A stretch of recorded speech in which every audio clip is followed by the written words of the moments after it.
మనం వింటాం, ఇంకా ఆలస్యం చేయక. సరే, విషయం ఏంటంటే తప్పిపోయిన కుమారుడు చరిత్ర మన అందరికీ తెలిసిందే. అసలు అతను తప్పిపోవడానికి ఏంటి కారణాలు అనేది రెండు విషయాలు మనం ధ్యానం చేసుకుని సమయాన్ని ముగించడానికి ఇష్టపడతాం. రైట్. తండ్రి బాగా ఆస్తిపరుడు, ఇద్దరు కుమారుల్ని చక్కగా పెంచుతూ వచ్చాడు. పెంచుతూ వచ్చిన తర్వాత పెద్ద కుమారుడు బాగానే ఉన్నాడు, కానీ చిన్న కుమారుడు మాత్రం అనుకున్నాడట, నా తండ్రి దగ్గర నాకు స్వతంత్రం లేదు. అంటే కారణం ఏంటనంటే ఇతను తాగేసి అర్ధరాత్రి వస్తున్నాడు, లేదా తన ఆస్తిని ఫ్రీగా అనుభవించడానికి, ఎంజాయ్ చేయడానికి, తను అనుకున్నది చేయడానికి ఇంటి దగ్గర కుదరట్లా. ఎందుకనంటే ఇంటి దగ్గరకు వచ్చేసరికి లేట్ అయితే ఎవరు అడుగుతున్నారు? తండ్రి అడుగుతున్నాడు. గట్టిగా చెప్పాలా? ఎవరు అడుగుతున్నారండి? తండ్రి అడుగుతున్నాడు. అందుకనే ఇతను ఏం ఫీల్ అయ్యాడంటే, తగినంత ఆస్తి ఉంది, మా డాడీ కోట్ల కోట్లు సంపాదించాడు, అంతా బాగుంది, కానీ ఇంటికి వచ్చేసరికి నా తండ్రి అడిగే విధానం నాకు నచ్చట్లా. ఇంటి దగ్గర నాకేం లేదు అని అంటే ఫ్రీడమ్ లేదు అనుకున్నాడంట. ఏం లేదు అనుకున్నాడండి? గట్టిగా చెప్పాలా?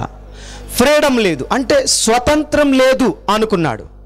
ఈ చిన్న కుమారుడు పాడైపోవడానికి మొట్టమొదటి కారణం ఏంటనంటే తను స్వేచ్ఛను కోరుకున్నాడు. ఏం కోరుకున్నాడండి? అంటే మనం చెప్పుకోవాలంటే ఇంగ్లీష్లో ఫ్రీడమ్. ఏం కోరుకున్నాడండి? ఫ్రీడమ్ కోరుకున్నాడు. అంటే స్వేచ్ఛగా ఉండాలి. అంటే సపోజ్ నేను తాగి ఇంటికి వస్తాను, నన్ను అడిగేవాళ్ళు ఎవరు ఉండడానికి లేదు. ఎందుకని? అర్ధరాత్రి వస్తూ ఉంటే తండ్రి, ఏంట్రా అర్ధరాత్రి దాకా ఏం పని, కావాల్సిందంతా సంపాదించాను, అన్నీ చేశాను, ఇంక ఈ టైంకి ఎందుకు వస్తున్నావు, ఎక్కడ చెడు తిరుగుతున్నావు అని చెప్పి ఎవరు అడుగుతున్నారు? గట్టిగా చెప్పాలా? తండ్రి అడుగుతున్నాడు. అడుగుతున్నాడని ఇతనికి ఏమనిపించిందంటే, నా ఇంట్లో నాకేం లేదు, స్వతంత్రం లేదు అనుకున్నాడట. బాగా ఆలోచించండి. ఈ రాత్రి ఈ ఆధునిక యుగంలో, ఈ సైంటిఫిక్ యుగంలో మనుషులు కూడా ఏం కోరుకుంటున్నారంటే స్వేచ్ఛను కోరుకుంటున్నారు. అంటే ఫ్రీడమ్ కావాలి, స్వతంత్రం కావాలి, నన్ను అడిగే వాళ్ళు ఎవరు ఉండడానికి వీలు లేదు అనుకుంటున్నారు చాలామంది. సహజంగా బాగా ఆలోచించండి. ఒకప్పుడు ఒక ఇల్లు ఉంటే ఆ ఇంట్లో భోజనానికి కూర్చుంటే తల్లి, తండ్రి, బిడ్డలు నలుగురు కూర్చుని ఏం చేసేవారండి? సరే, విషయం ఏంటనంటే పూర్వకాలం అలా ఉండేది. ఒకప్పుడు మా చిన్నతనంలో మా నాన్నగారు, మా అమ్మ, మేము అందరు కలిసి భోజనం తినేవాళ్ళం. ఇప్పుడు ఈ ఆధునిక యుగంలో ఎలా మారిపోయింది చెప్పండి? మీరు పెట్టిన టైంకి మీ బిడ్డ తింటాడా? అమ్మా, ఏమన్నా పిల్లలు చెప్పండి. చాలామంది ఏం చేస్తారు తెలుసా? ఈడు బయట గాడిదలాగా తిరిగి వస్తాడు. గాడిదలాగా తిరిగి వచ్చి నైట్ 9 గంటలకే, 10 గంటలకే, 11 గంటలకే, 12 గంటలకు వస్తాడు. వచ్చిన తర్వాత ఇంటి దగ్గర ఎవరు అడగకూడదు వీడిని? అమ్మా, తల్లి అడుగుద్ది. ఎందుకని? ఒకవేళ తండ్రి కోపం వస్తుందేమో అని చెప్పి కొంతమంది తల్లులు ఏం చేస్తారంటే, ఎక్కడ తిడతాడు మా ఆయన అని చెప్పి కామ్గా, అరే రారా నాయన అని చెప్పి కామ్గా తలుపు తీసి చెప్పులు కూడా పక్కన పెట్టి లోపల తీసుకెళ్ళి కామ్గా భోజనం పెట్టే మహాతల్లులు లేరా? తప్పులేదు. ఎందుకనంటే తల్లి ప్రేమ అలాంటిది. మీకు అర్థమైందా? కానీ ఒకవేళ తల్లి అంత ప్రేమగా భోజనం పెట్టినా, ఎరా నాయన ఇప్పుడు వరకు ఎందుకురా, ఈ సమయం దాకా ఏంట్రా, మీ డాడీ తెలిస్తే తిడతాడు కదరా అని అంటే, నేను చిన్నపిల్లోనా అడిగినట్టు అడుగుతున్నావేంటి? నన్ను అడగడానికి వీలు లేదు. అంటే చాలామంది ఎలా తయారంటే యవ్వనస్తులు, నా మీద పెత్తనం చేసేవాళ్ళు ఎవ్వరూ ఉండకూడదు. మరి ఆలోచించండి, నువ్వు ఎక్కడికి వెళ్ళావో, ఏం చేసావో, తింటున్నావో, ఉంటున్నావో, అజమాయిషీ చేసే తల్లి తండ్రి లేకపోతే బ్రతికేంటండి? బాగా ఆలోచించండి. కొంతమంది తండ్రి అడుగుతుంటే చేదస్తం అంటున్నారు, తల్లి గద్దిస్తే చేదస్తం అంటున్నారు. తల్లి తండ్రి లేని అనాథల దగ్గరికి వెళ్ళి అడిగి చూడండి. నేను ఇంటికి వెళ్తే అడిగేవాళ్ళు లేరన్నా, ఫుడ్ పెట్టేవాళ్ళు కూడా లేరన్నా, నేనే వండుకోవాలా, నేనే తినాలా, తల్లి లేదు, తండ్రి చిన్నప్పుడు చనిపోయాడు, నా పరిస్థితులు బాగాలేవన్నా. వాళ్ళ దగ్గరికి వెళ్తే అర్థమవుద్ది తల్లి విలువేంటో. తల్లి తండ్రి సంపాదించి అన్నీ పెడతా ఉంటే వీళ్ళకి ఎలా ఉంటుంది తెలుసా? ఈ ఇంట్లో నాకేముండట్లా, స్వతంత్రం లేదు, ఫ్రీడమ్ లేదు, నాకు ఇంట్లో ఉండాలనిపించట్లా, ఎక్కడికన్నా వెళ్ళిపోదాం అనుకుంటున్నా. ఎక్కడికన్నా వెళ్ళిపోతే నిన్ను చూసే నాదుడు ఎవడో ఉండడు. ఈ విషయం గుర్తుపెట్టుకోండి. కానీ చాలా మంది యవ్వన పిల్లలకి ఈరోజు ఏం కావాలంటే స్వేచ్ఛ కావాలి. అరే చింతల్లి రామ్మ వచ్చి కూర్చుని భోంచేద్దాం, నలుగురు కూర్చుని భోంచేసి చాలా రోజులైంది, మీ డాడీ నువ్వు మీ చెల్లి మేము అందరూ కూర్చుని భోంచేసి చాలా రోజులైందంటే అమ్మగారు ఏం పట్టుకుంటారు తెలుసా? చెప్పండి. మొబైల్. ఏం పట్టుకుంటారండి? బైబిల్ కాదు, బైబిల్ పట్టుకుంటే దేవునికి స్తోత్రం. ఏం పట్టుకుంటారు? మొబైల్. మొబైల్ బట్టి నాగమ్మా వర్క్ చేసుకుంటున్నా. ఏం చేసుకుంటుందట? వర్క్ కాదు చేసుకునేది, దిక్కుమాల రీల్స్ చూస్తుంది, దిక్కుమాల విషయాలు చాటింగ్లు, వాట్సాప్ చాటింగ్లు చేసే పరిస్థితి. ఈ తప్పిపోయిన కుమారుడు ఏం చేస్తున్నాడు తెలుసా? తప్పిపోయిన కుమారుడు ఇంటికి వచ్చేసరికి తండ్రి అడుగుతూ ఉంటే వాడి కోపం వచ్చేస్తుందంట. ఏమొస్తుందండి? గట్టిగా చెప్పాలా? కోపం వస్తుందట. ఎందుకు కోపం వస్తుంది అని అంటే, అర్ధరాత్రి వచ్చిన తండ్రి ఏం చేయకూడదంట? ఏం చేయకూడదట? అడగకూడదు.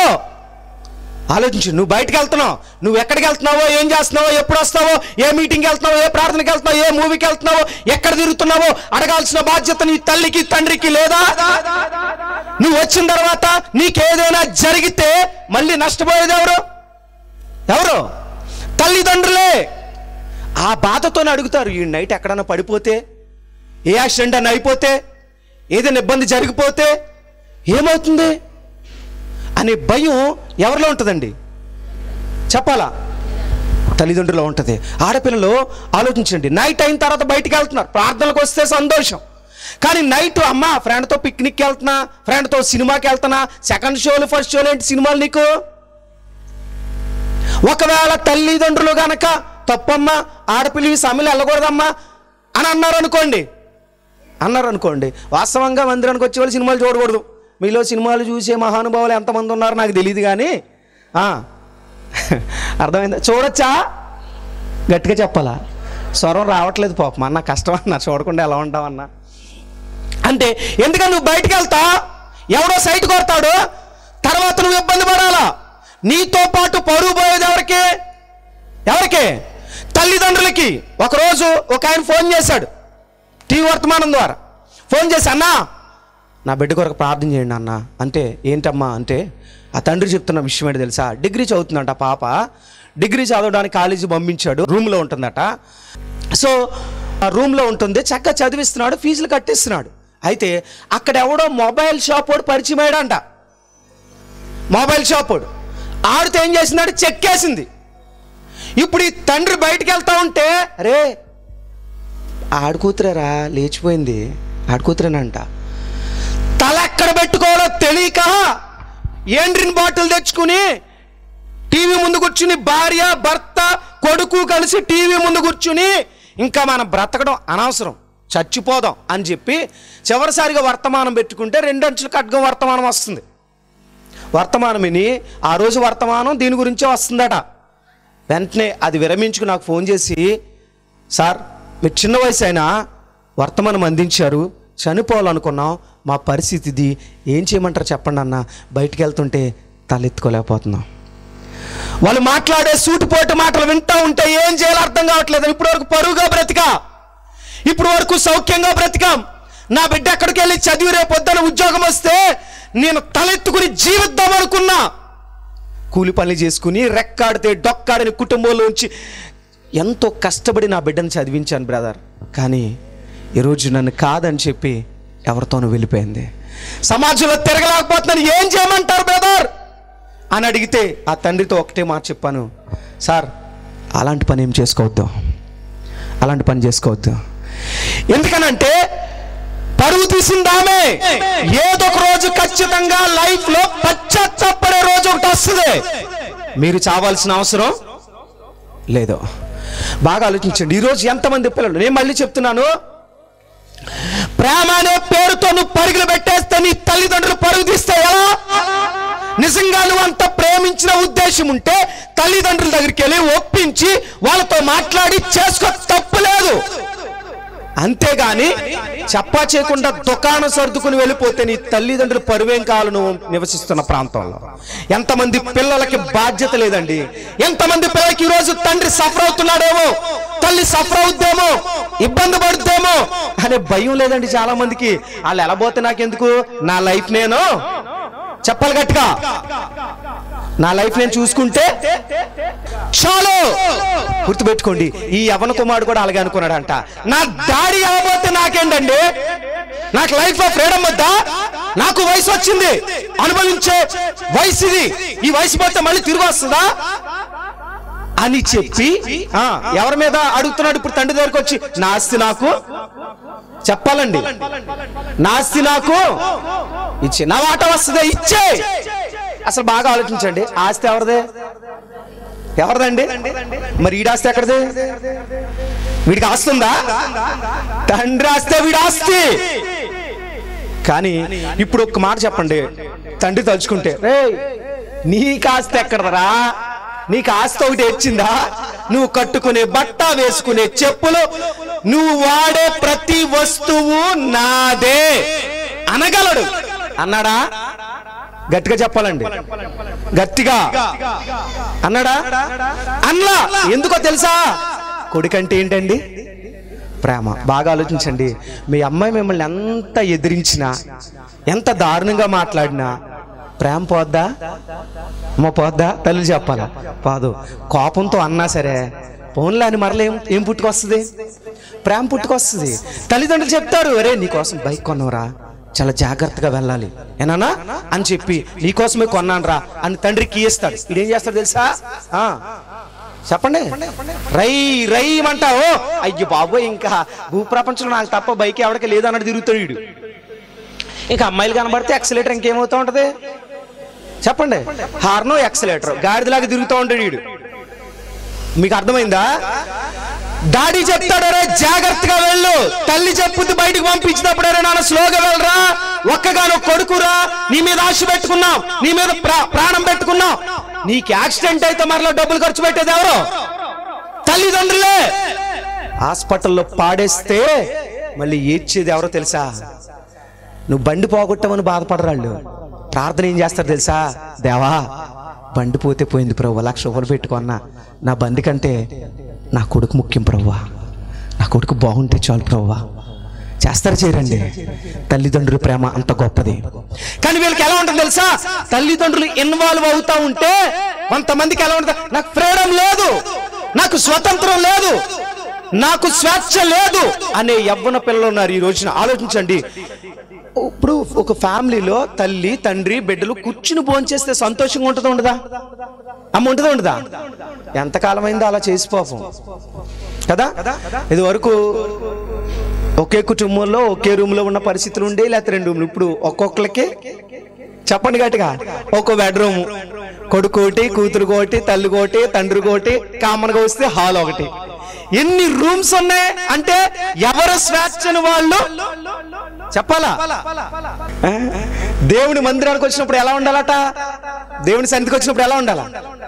ఇప్పుడు మీ ముందు ఒక సినిమా వేస్తే మొహం, అయ్యో బాబోయ్, అలా ఒక రికార్డింగ్ డాన్స్ ట్రూప్ పక్కన పెట్టారు అనుకోండి, మొహం వెలిగిపోతా ఉంటది, నిద్ర రాదు. ఇలాంటి కూడికలకు వస్తే మనకి ఏమొచ్చేస్తుంది? నిద్ర, నీరసం, అలసట, తలపోటు, ఉక్కబోత అన్ని. మీరు ఎప్పుడైనా టీవీ ముందుకు వచ్చినప్పుడు ఉస్సు ఉస్సు అనుకుంటే ఎప్పుడన్నా విసురుకున్నారా? అలా నోరు వదిలేసి, పళ్ళు వదిలేసి నెక్స్ట్ ఏంటి అసలు ఏం గుర్తుండదు, ఆకలి గుర్తుండదు, మీకు అర్థం, నిద్ర గుర్తుండదు, భర్త గుర్తుండడు, భార్య గుర్తుండదు, పిల్లలు గుర్తుండరు, చూసేదేంటి? మరి దేవుని సన్నిధికి వచ్చినప్పుడు ఎంత ఇంట్రెస్ట్ గా దేవుని వాక్యం వినాలా? మీరు ఆసక్తిగా వినే కొద్దీ దేవుడు మీతో, మీరు ఆసక్తి లేదనుకోండి వాక్యం ఏం మాట్లాడు. అప్పుడు ఎవరో శ్యామ్ గారు అంటే పాపం చాలా దూరం తీసుకొచ్చారు, ఏం చెప్పరు. మరి మీకు ఆసక్తి లేకపోతే దేవుడే మాట్లాడతాడు. ప్రార్థన చేసినప్పుడు ఏ దైవజనుడైనా మీరైనా ఏం ప్రార్థన చేస్తారు? దేవా ఈ రాత్రి నాతో చెప్పాలా?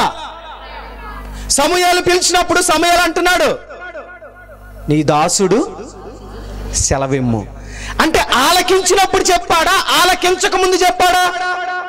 నువ్వు ఆలకించే ఇంట్రెస్ట్ నీకుంటే దేవుడు సూటిగా నీతో, ఆలకించే ఇంట్రెస్ట్ లేదనుకోండి, చెప్పే ఇంట్రెస్ట్ ఆయన కూడా సరే, విషయం ఏంటంటే చాలా మందికి ఏం నచ్చట్లేదు అంటే వాళ్ళ మీద పెత్తనం చేసే మనుషులు ఉండడం వాళ్ళకి నచ్చట్లా. మీకు అర్థమైందా? కానీ ఒక విషయం చెప్పనా, మితిమీరిన స్వేచ్ఛ మనిషిని నాశనాన్ని తీసుకెళ్ళిపోద్ది. ఖచ్చితంగా చెప్పనా, ఒక మనిషి మీద అజమాయిషీ చేసే వాళ్ళు ఎవరో ఒకరు ఉండాలండి. ఇప్పుడు మనకు చెప్పేవాళ్ళు ఎవరు లేరనుకోండి, గాలికి తిరుగుతాం కదా. నాకు చెప్పేవాడు ఎవరు లేకపోతే నాకు ఏది మంచో ఏది చెడో తెలుస్తుందా? తెలీదు. అంటే మన మీద అజమాయిషీ చేసే తల్లి ఉండాలి లేదా తండ్రి ఉండాలా? మీకు అర్థమవుతుందా? మన మీద అజమాయిషీ చేసే వాళ్ళు ఎవరొకరు ఉండాలి. ఇప్పుడు కుటుంబాల్లో ఉన్నారనుకోండి, కుటుంబాల్లో భార్య మీద భర్త, భర్త మీద భార్య అజమాయిషీ చేయలేవద్దా? ఇప్పుడు బయటికి వెళ్తున్నాడు అనుకోండి, ఏమండి ఎక్కడికి వెళ్తున్నారు అని అడిగితే, ఏయ్ బయటికి వెళ్ళినప్పుడు అడగకూడదు అంటాడు ఒక్కొక్కడు. మరి ఎవరు అడుగుతారు నిన్ను? నీ భార్య అడగకపోతే ఎవరు అడుగుతారు? భార్యకి హక్కు లేదా? నువ్వు గాలికి తిరిగి వచ్చి ఎక్కడెక్కడో తిరిగి ఎక్కడెక్కడో తాగి, కొంతమంది ఆలోచించండి, ఒకడు ఉంటాడు. సో గుర్తుపెట్టుకోండి, ఇప్పుడు కొంతమంది తాగుబోతు భర్తలు ఉంటారండి, తాగేసి పడిపోతే ఈడు కక్కేసుకుని దాంట్లోనే పడుకుంటే మా ఆయన ఎక్కడ ఉన్నాడని టార్చ్ లైట్ వేసుకుని వెళ్ళి మరలా అక్కడ పందిలాగా పొరుతున్నాన్ని లేపి కడిగి ఇంటికి తీసుకొచ్చి ఆడికి మజ్జిగ తాగిచ్చి భోజనం పెట్టి, అలాంటి భార్య లేరమ్మా? గట్టిగా చెప్పాలా? లేరా? అంటే నువ్వు బయటికి వెళ్ళినప్పుడు ఎక్కడ తగలాడుతున్నావో నీ భార్యకి చెప్పాలా? చెప్పకపోతే ఆమె ఎక్కడ ఎత్తుక్కోవాలా? ఒకడు అంటాడు, మగవాడన్నాకు 100 పనులు ఉంటాయి. మరి ఆవిడ కూడా సరే నువ్వు వెళ్ళు, నాకు కూడా చాలా పనులు ఉన్నాయి అందనుకోండి, గుండెకి చచ్చిపోతాడు వీడు. ఎందుకని? నువ్వు వెళ్ళాక చక్క పెడితే పరిస్థితి ఏంటి? ఎప్పుడన్నా ఆలోచించారా? గుర్తుపెట్టుకోండి, భర్త ఎక్కడికి వెళ్ళినా భార్యకి చెప్పాలా వద్దా? చెప్పాలొద్దా? చెప్పాలా? ఒకడు అంటాడు ఎక్కడికే అంటాడు. ఎక్కడికి? అదే ఎక్కడికి? ఎక్కడికంటే ఓ ప్లేస్ లేదా? పంచాయతీ దగ్గరికి వెళ్తున్నావా? ఎంఆర్ఓ ఆఫీస్కి వెళ్తున్నావా? మందు కొట్టుకు వెళ్తున్నావా? సైట్ కొరతకి వెళ్తున్నావా? ఎక్కడికి వెళ్తున్నావు? చెప్పాలి. ఎక్కడికే అంటే ఎక్కడికి అడిగే బాధ్యత, అడిగే ధర్మం భార్యకు ఉంది. చెప్పాల్సిన బాధ్యత ఎవరికి ఉంది? చెప్పాలా? భర్తకి ఉంది. ఎక్కడికి అంటే కుదరదు. ఎక్కడికి అంటే ఒక క్లారిటీ ఉండి తీరాల్సిందే. నీకు 100 పనులు ఉంటే మరి నీ భార్య కూడా చక్క పెడుతుంది. అప్పుడు ఏం చేస్తావు? ఊరేసుకు చచ్చిపోవాలా. అర్థమైందా? అంటే నిన్ను అడిగే భార్య ఉంటే నీకే క్షేమం. అది ఎందుకు క్షేమం అని అంటే, నువ్వు ఎక్కడికి వెళ్తావు సాయంత్రం అయ్యేసరికి, మా ఆయన ఇంకా రాలేదేంటి, ఎక్కడున్నారండి అని ఫోన్ చేస్తారు. ఒకడికి మహాచిరాకు, ఫోన్ ఎత్తడు. చూడలేదే, చూశాడు, వీడు పాకెట్ లైట్ వేసుకున్నాడు చూసి. చూడలేదంటే కుదరదు. నువ్వు చెప్పాలి, సాయంత్రం అయ్యేసరికి ఇంటికి రావాలా. ఊరు మీద వదిలేసిన కుక్కలా తిరగడానికి వీలు లేదు. బాగా గుర్తుపెట్టుకోవాలా. అర్థమైందా? అట్ ద సేమ్ టైం భార్యలైనా సరే లెక్క ఎవరికి చెప్పాలా? నువ్వేం ఖర్చు పెట్టావో, ఏం చేస్తున్నావో, ఇల్లు ఎలా చక్క పెడతావో, పిల్లలకి ఏమిస్తున్నావో అన్నీ చెప్పాల్సిన బాధ్యత ఎవరికి ఉంది? ఒకళ్ళు అంటారు, నువ్వు వంటింట్లోకి రాకు, నా ఇల్లు నా ఇష్టం, నేను ఇంటికి క్వీన్ని, నువ్వు నాకు సంబంధించిన విషయాలు. మరి ఎవడు అడుగుతాడు? పక్కింటోడు అడుగుతాడా? అడిగి చెప్తావా? ఎవరికి చెప్పాలా? చెప్పాలి గట్టిగా. అలా చెప్పారు. కొంతమంది ఏమంటా తెలుసా, మా ఆయన దగ్గర నాకు స్వతంత్రం లేదండి, ఏమీ చేయనివ్వట్లా. మరి ఏం చేయనివ్వాలా? ఆడు పాకెట్లో అప్పుడప్పుడు డబ్బులు లాగేసి తాగేసినప్పుడు పూపులు పెట్టిలో దాచేసి ఆ ఫ్రీడమ్ ఇవ్వాలా? బాగా ఆలోచించండి. నువ్వు ఎక్కడికి వెళ్ళినా ఎవరికి చెప్పాలా? స్త్రీలు చెప్పాలా? భర్తకు చెప్పాలా? నువ్వు డాక్టర్ మీటింగ్ వెళ్ళి భర్తకి చెప్పెళ్ళు. ఇంకో చాటు పుట్టింటికి వెళ్ళినా భర్తకి చెప్పెళ్ళు.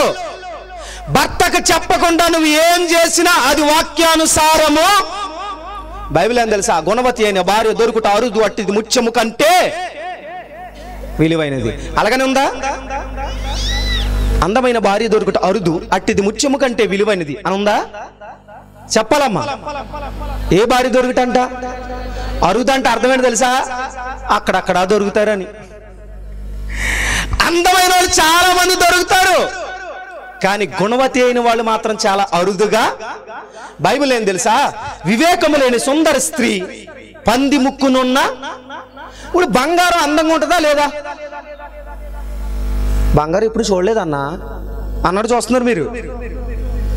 బాగుంటుందా బాగోదమ్మా బంగారం? మీకు ఇష్టమా కాదా? అన్న ఇంతకి ఇష్టం కాదన్నా, 3 సంవత్సరాల నుంచి అడుగుతున్నా నల్ల బోసులు తాడు చేయించమని, పనికిమాలు ఇప్పుడు వరకు చేయించలా అని తిట్టుకుంటున్నారు కొంత. ఆలోచించండి, బంగారం మీద మోజు ఉంది కానీ భర్త మీద మోజు లేదమ్మా. ఆలోచించండి. సరే, బంగారం బాగుంటుందా బాగోదా? అందంగా ఉంటుందా? మీకు ఇష్టమా కాదా? కదా. ఇప్పుడు బంగారం అంటే ఇష్టం లేని ఎవరు ఉండరు. బంగారం ఇస్తే మీరు తీసుకుంటారా తీసుకోరా? అంటే బంగారం మంచిదా కాదా? మంచిదా కాదా?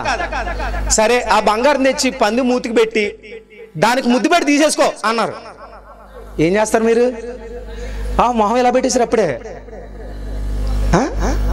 అన్నా చిచ్చి. ఎందుకని? పంది అడ్డమైన ప్రదేశాల్లో మూతి పెడుతుంది. పెట్టదా? అశుద్ధంలో కూడా పెడుతుంది, పెంటలో పెడుతుంది, దరిద్రంలో పెడుతుంది. ఆ మూతికి బంగారు కమ్ము పెడితే విలువ ఉందా లేదా? మరి బంగారం మంచిదే కదా, విలువ ఎందుకు పోయింది? అది దేనికి పెట్టాం? అంటే నువ్వు అందంగా ఉన్నావు, మంచి కర్లింగ్ హెయిర్ ఉందా, మంచి హైట్ ఉన్నా, మంచి రంగు ఉన్నా, మంచి రూపు ఉన్నా, మంచి పర్సనాలిటీ ఉన్నావు, సూపర్, తిరుగులేదు.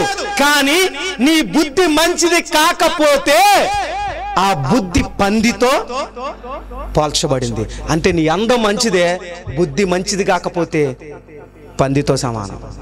ఎవరు ఇష్టపడరు? Character is most important in Christian life. Character అనేది చాలా విలువైనది. కానీ ఈరోజు ఆ క్యారెక్టర్నే కోల్పోతున్నారు చాలా మంది.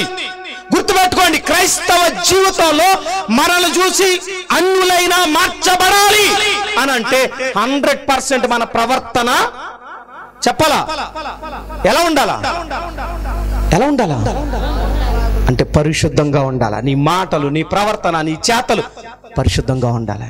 అందుకే చెప్తున్నా అండి, నిజంగా పురుషులు చాలా మంది ఉన్నారు. అలాంటి గుణవతి అయిన భార్య దొరికితే నెత్తి మీద పెట్టుకున్న తప్పులేదు. ఎందుకో తెలుసా? అరుదు అన్నాడు. ఆ గుణం కావాలా? ఇప్పుడు ఈ తప్పుపోయిన కుమారుడు జీవితాన్ని చూస్తే ఫ్రీడమ్ లేదంటున్నాడు. చాలా మంది ఈరోజు భార్యలు ఏమంటున్నారు? మా ఇంట్లో మాకు ఏముండట్లేదు అంటున్నారు. ఫ్రీడమ్ లేదండి. మా అత్తగారు అడుగుతుంది. మరి అడగదా అత్తగారు అడ్డైపోయిందా? మళ్ళీ అత్తగారు తెచ్చిన బంగారం కావాలా? కూతురు పట్టుపోతే కుదరదన్నా, కూతురికి ఇవ్వాల్సింది ఇచ్చేసాం, మాకు ఇవ్వద్దు కోడలకే అంటే అత్త యొక్క బంగారం కావాలి, అత్త ఆస్తి కావాలి, మామగారు సంపాదించినవన్నీ కావాలా, కానీ వాళ్ళకి మాత్రం ముద్ద మాత్రం పెట్టరు. ఇదేమి న్యాయం? మళ్ళీ ముసుగేసుకొచ్చి ఇప్పుడు ఇదే ఊరండి, ఎడవూరు కదా. ఇప్పుడు ఎడవూరులో జరుగుతున్న స్వార్థ సభల్లో సహోదరి గారు వచ్చి అద్భుతమైన పాట పాడతారు. ఆ అమ్మగారు వచ్చి పాట పాడేస్తారు, ఇంటి దగ్గర అత్తకు ఫుడ్ ఎట్టరు. ఈవిడ పాటకు విలువ ఉందా? నువ్వు ఏది పాడుతున్నావో అది నీ బ్రతుకులో ఉంటేనే పాటకు విలువ. నువ్వు చేసే ప్రార్థనకి విలువ, నువ్వు చేసే ఆరాధనకి విలువ, నువ్వు వచ్చే మందిరానికి విలువ, నీ దైవజనుడికి విలువ ఎప్పుడు వస్తుంది అని అంటే నీ క్యారెక్టర్ బాగుంటే. నువ్వు ఏం మాట్లాడుతున్నావో, ఏది పాడుతున్నావో అది నీ బ్రతుకులో ఉండాలా. చాలా మంది ఈ రోజున ఇదే పరిస్థితిలో ఉన్నారు. తల్లిదండ్రులు సంపాదించింది కావాలా? తల్లిదండ్రులు అక్కర్లా. అదే అంటున్నాడు, డాడీ ఇంతకాలం పెంచావు కదా, నువ్వు వృద్ధాప్యానికి వచ్చేసావు కదా, నువ్వు వచ్చినప్పుడు నేను చూడకుండా నేను దూరదేశం వెళ్ళిపోవడమేంటి డాడీ అన్నాడా? అన్నా డాడీ నువ్వు ఎలా పోతే నాకేంటి, నా ఆస్తి నాకు ఇచ్చే, నాకేమక్కర్లా, నువ్వు అక్కర్లే, నీ ఇల్లు అక్కర్లే, నాకు కావాల్సింది నా వాటా. నాకు ఈ వాటా సంపాదించింది ఎవరు? తండ్రిగా. తండ్రి ప్రేమతో ఇవ్వకపోతే నీకెక్కడ ఆస్తి? నువ్వు సంపాదించావా? లేదు. ఈ రోజున చాలా మంది అది ఏమన్నా తెలుసా? మామగారు అత్తగారు ఇల్లు కడతారు, ఈవిడ కాపురానికి వస్తుంది, మీ అమ్మని ఇంకో ఇంటికి వెళ్ళిపోమానండి, నువ్వు వెళ్ళిపోయి పక్క గుడి చేసుకోవచ్చు కదా. అవునా కాదా? తరిమేయట్లేదా? తరమొచ్చమ్మా. తల్లిదండ్రులు వాక్యం ఏం సెలవిస్తుంది? వృద్ధాప్యం వచ్చినప్పుడు నీ తల్లి నీ తండ్రిని ఏం చేయాలా? మళ్ళీ ఈవిడ అమ్మగారిని ఏమన్నా అంటే మాత్రం కోపం వచ్చేస్తుంది. అబ్బాయి తల్లిదండ్రులు ఇన్నైనా అనొచ్చు. మా అమ్మ వచ్చిందంటే ఏమండి చికెన్ తండి, ఈరోజు మటన్ తీసుకురండి. ఎవరికే చెప్పండి అమ్మా, ఇద్దరికి ఒక ఎరువులు ఉండాలిగా, ఉండాలొద్దా? ఒకవేళ వాళ్ళు వచ్చినప్పుడే నువ్వు మా అమ్మ నన్ను చూసావా అని అన్నాడు అనుకోండి, ఆడికి నైట్ ఫుడ్ బెడ్ కట్టు. ఇంకా అందుకే ఎందుకు వచ్చిన గొడవ అని తల్లి అయితే అర్థం చేసుకుంటుంది అని చెప్పి ఎవరి పక్షం వెళ్ళిపోతున్నారు చెప్పండి. కానీ చెప్తున్నా, అలాంటి కొడుకులు గాని ఎవరైనా ఇక్కడుంటే వాళ్ళకి దైవజనుడిగా నేను చెప్తున్న మాట ఏంటంటే, నీ భార్యను విడిచిపెట్టకూడదు, నీ తల్లిని చెప్పాలి గట్టిగా విడిచిపెట్టకూడదు. ఎందుకో తెలుసా? ఏ కన్ను కావాలంటే ఏం చెప్తావు? 2 కళ్ళు ఇంపార్టెంటేగా, అవునా కాదా? 2 చేతులు ఇంపార్టెంటేగా, చేతుకున్న 5,000 ఇంపార్టెంటేగా. అంటే నీ లైఫ్ లో ఉన్న నీ అత్తమామలు ఇంపార్టెంటే, నీ తల్లిదండ్రులు ఇంపార్టెంటే, నీ కడుపును పుట్టిన బిడ్డలు ఎవరిని వదులుకోలేము. అర్థమవుతుందా? సో మన మీద అజమాయిషి చేసే వాళ్ళు ఉండాలొద్దమ్మా. కానీ ఈ రోజున ఉమ్మడి కుటుంబాలు కరువు అయిపోతుంది. నేను కాదని ఇప్పుడున్న ట్రెండ్ బట్టి ఎవరో కలిసి ఉండడానికి ఇష్టపడలే. ఉంటున్నారా? పెళ్ళి అలా అవ్వగానే ఉంటున్నారంట ఎవరో అలా పెళ్ళి అవ్వగానే తల్లిదండ్రులు కూడా డిసైడ్ అయిపోతున్నారు, ఎందుకు వచ్చినా ఆ కొరువుదేని తీసుకొచ్చిన తర్వాత ఈ గొడవ పెట్టుకుని కంటే ముందే పక్కన ఇల్లు కట్టి పెట్టేయడం బెటర్ అనుకోవట్లేదా? చెప్పండి అమ్మా. మార్చుకోవడానికే సువార్త సభలు. ఏం చేయడానికి? మార్చుకోవడానికి సువార్త సభలు. ఇప్పుడు వరకు అలా ఉంటే ఇప్పుడైనా ఏం చేయాలా? బైబుల్ అందు రూతు అత్తను ఏం చేసిందట? నేను మళ్ళీ చెప్తాను, అబ్బాయినా అమ్మాయినా, అమ్మాయి తరపున తల్లిదండ్రులను చూడాలా, అబ్బాయి తరపున తల్లిదండ్రులను చూడాలా. గుర్తుపెట్టుకోండి, ఏ మాత్రం దీంట్లో తేడా లేదు. నా ఇంటికి వచ్చావంటే నా తల్లిదండ్రులే చూడండి, అబ్బాయి అన్నా తప్పే. అమ్మాయి తరపు తల్లిదండ్రులు కూడా చూడాల్సిన బాధ్యత అల్లుడు. ఇంగ్లీష్ లో ఏమంటారు తెలుసా? అల్లుడిని సన్ ఇన్ లా అని అంటారు. అంటే చట్ట ప్రకారం కొడుకు. కోడలు ఏమంటారు తెలుసా? డాటర్ ఇన్ లా అంటారు. అంటే చట్ట ప్రకారం కూతురు. అంటే అల్లుడు కొడుకులా ఉండాలా, కోడలు మరి ఇంగ్లీష్ లో అంత చక్కగా ఉందండి, డాటర్ ఇన్ లా అంటారు. మామగారిని ఏమంటారు? ఫాదర్ ఇన్ లా అంటారు. అంటే చట్ట ప్రకారం తండ్రి, చట్ట ప్రకారం తల్లి, మదర్ ఇన్ లా. గుర్తుపెట్టుకోండి. అంటే ఇరుపక్షాల తల్లిదండ్రుల్ని కూడా చూడాల్సిన బాధ్యత ఇద్దరికి ఉందా లేదా? గట్టిగా చెప్పాలా? ఉందా లేదా? కానీ కొంతమందికి ఏంటంటే ఇంటి దగ్గర పెద్దోళ్ళు ఉంటే అడుగుతారేమో అనుకుంటున్నారు లేదా? అలా అనుకోవచ్చా? ఖచ్చితంగా చెప్తా అండి, మనల్ని అడిగే మనుషులుంటే మనకు ఆశీర్వాదమా కదా? మనకు ఆశీర్వాదం. అరే నాన్న ఇంకా ఫోన్ చేయలేదేంట్రా, త్వరగా రా ఇంటికి వచ్చి అని అడిగే తల్లి ఉంటే ఎంత సంతోషం. ఏమండి ఎక్కడున్నారండి, మీకోసం అన్ని రెడీ చేశానండి, పొద్దుపోయింది కదా రండి భోంచేద్దరు గాని అని అడిగే భార్య ఉంటే ఎంత అదృష్టం. అమ్మా నేను మెట్టింటికి వచ్చేసాను కదా, ఈ పూట తిన్నావమ్మా అని అడిగే కూతురుంటే ఎంత అదృష్టం. రిలేషన్స్ అనేవి కలుపుకుంటే వస్తాయి, తెంచుకుంటే తెగిపోతాయి. కలుపుకోవాలి. వాక్యానుసారం చెప్తున్నా మళ్ళీ దైవజనుడిగా, ఈ ఆధునిక యుగంలో కలిసి ఉండడానికి ఇష్టపడట్లే. ఎవరికి వారే యమునా తీరే అన్న పందాలు బ్రతుకుతున్నారు తప్ప కలిసి ఉండడానికి మాత్రం ఏం చేయట్లా. ఈ తప్పుపోయిన కుమారుడు అలాగే అనుకున్నాడు. గుర్తుపెట్టుకోండి, ఇప్పుడు వివాహం చేసిన తర్వాత భార్యాభర్త కలిసి ఉండడం న్యాయమా కాదా? గట్టిగా చెప్పండి. భార్యాభర్తలన్న గొడవలు వస్తాయా రావా? పాస్టర్ గారు నాకు ఎవరికి గొడవలు రాలేవన్న వాళ్ళు ఎవరన్నా ఒకసారి ఉంటే చూసి నేను తరిస్తా. ఉన్నారమ్మా? ఉండరు. కానీ ఒక విషయం చెప్పనా, ఖచ్చితంగా గొడవలు రావాలా? ఉంటేనే ఏమున్నట్టు? ప్రేమ ఉన్నట్టు. ఇప్పుడు గొడవలు వచ్చినాయి అనుకోండి, గొడవలు వచ్చిన తర్వాత అమ్మాయి ఆవేశంగా పుట్టింటికి ఫోన్ చేసింది అనుకోండి, అమ్మాయి పక్షాన తల్లిదండ్రులు ఏం చెప్పాలా? అమ్మా వయసులో ఉన్నప్పుడు మీ నాన్న కూడా అప్పుడప్పుడు కొట్టేవాడు, ఎలాగే భరించాం, ఈరోజు బాగాలేమా అని చెప్పాలా. ఒక పనికి మళ్ళీ తల్లి ఉంటది, వచ్చాయి ఎక్కడికే అది పెళ్లి వచ్చేమన్నాను చేసావా? కుటుంబాలు బాగుండాలి అని అంటే ఇరుపక్షాల తల్లిదండ్రులు ఇద్దరికి గొడవ వచ్చినప్పుడు ఏం చెప్పాలి తెలుసా? అరే నాన్న ఎంతవరకు కంగారు పడతావు, కోడలమే చేసుకోకు, వాళ్ళ అమ్మకి ఫోన్ చేసి చెప్పు, వాళ్ళే చెప్తారు. ఈ మాత్రం గొడవలన్నా మీ అమ్మకి నాకు జరగలేదు అనుకున్నావా? వయసులో ఉండగా ఇవన్నీ సహజం. రాను బ్లడ్ చల్లబడద్ది, వయసు పెరుగుద్ది, ఆవేశాలు చల్లారతా. ఇప్పుడు నేను తగ్గను అన్నవాడు తగ్గుతావు. కంగారేం లేదు నాన్న. నేను వయసులో ఉన్నప్పుడు మేసమ్మేలేసి భార్యని అదుపాజ్ఞలో పెడతా అన్నవాడినే. తర్వాత రక్తం చల్లారాక అర్థమైంది, ఇద్దరం కాంప్రమైజ్ అయిపోతే బండి సక్రమంగా చెప్పాలా. సాగదని. కాబట్టి ఆవేశపడక నాన్న, ఈ రోజు ఉన్న ఆవేశం రేపు ఉండదు అని చెప్పాల. అందుకే ఎయిరా ఎయ్ అని అంటే ఆడు కోపం రాదా? వయసులో ఉన్నవాడికి అత్త అయినా ఏం చెప్పాలా, నీ కొడుకు ఏం చెప్పాలా? చల్లార్చాలి. ఆవేశాన్ని ఏం చేయాలా చెప్తున్నాను. అమ్మాయి తల్లిదండ్రులైనా అబ్బాయి తల్లిదండ్రులైనా నేను ఎప్పుడో ఒక మాట అనుకుంటానండి, ఫోను లేకపోతే సగం కుటుంబాలు చల్లగా ఉంటాయి. ఇప్పుడు ఫ్రీ బస్సులు పెట్టారంట, ఇంకా దరిద్రమేమని భయం వేస్తుంది. గొడవ వస్తే ఛార్జీలు అక్కర్లా, అమ్మా ఎక్కేసానే ఎడ ఊర్లో ఎక్కేసాను, ఛార్జీ అక్కర్లా వచ్చేస్తాను, 5 నిమిషాల్లో వచ్చేస్తాను, అమ్మ కొట్టేసాడు. అది కొట్లా దాకుచ్చి కొట్టేసి వచ్చేసింది. ఈవిడి కొట్టేసి బయటకు వచ్చి అమ్మ బాబు నన్ను చంపేయడని చెప్పి బస్సు ఎక్కేసింది. ఆ డ్రైవర్ అడుగుతాడా ఏమన్నా అంటే, అదిగో పెట్టారు ఫ్రీ బస్సు, ఓటు ఊరినేసామా, ఇలా పెట్టారు చూసుకోండి అని చెప్పి అక్కడ దిగేస్తా. ఛార్జ్ కూడా అక్కర్లా, ఇంకా ఫ్రీగా పుట్టింటిసి ఎక్కేయడానికి ద్వారాలు తెరిచారు. విమర్శించట్లేదండి, కానీ చెప్తున్నా ఆలోచించండి. ఫోన్లు లేనప్పుడు, రవాణా సౌకర్యాలు సక్రమంగా లేనప్పుడు గొడవ పడితే ఎంత స్పీడ్గా వెళ్ళిపోయేవారమ్మా పెద్దోళ్ళు చెప్పాలి. ఇక్కడ పెద్దోళ్ళు ఉంటారు కొంతమంది. పూర్వం అప్పుడు ఏముండేవి, లెటర్లు ఉండేవి. పోనీ బాగా చదువు వచ్చిన వాళ్ళు ఈ లెటర్ రాసి, అమ్మా మీ అల్లుడు ఈ రోజు కొట్టాడే వచ్చి తీసుకుపోండి అని లెటర్ రాసి 15 రోజులకి అక్కడికి అంది. ఆ తల్లో తండ్రి అక్కడికి వచ్చేసరికి వీళ్ళిద్దరూ చిలకా గోరింకలా కూర్చుని బిర్యానీ తినేవారు. అదేంటే లెటర్ ఎలా రాసావు, అది 15 రోజులు 15 డేస్ బ్యాక్.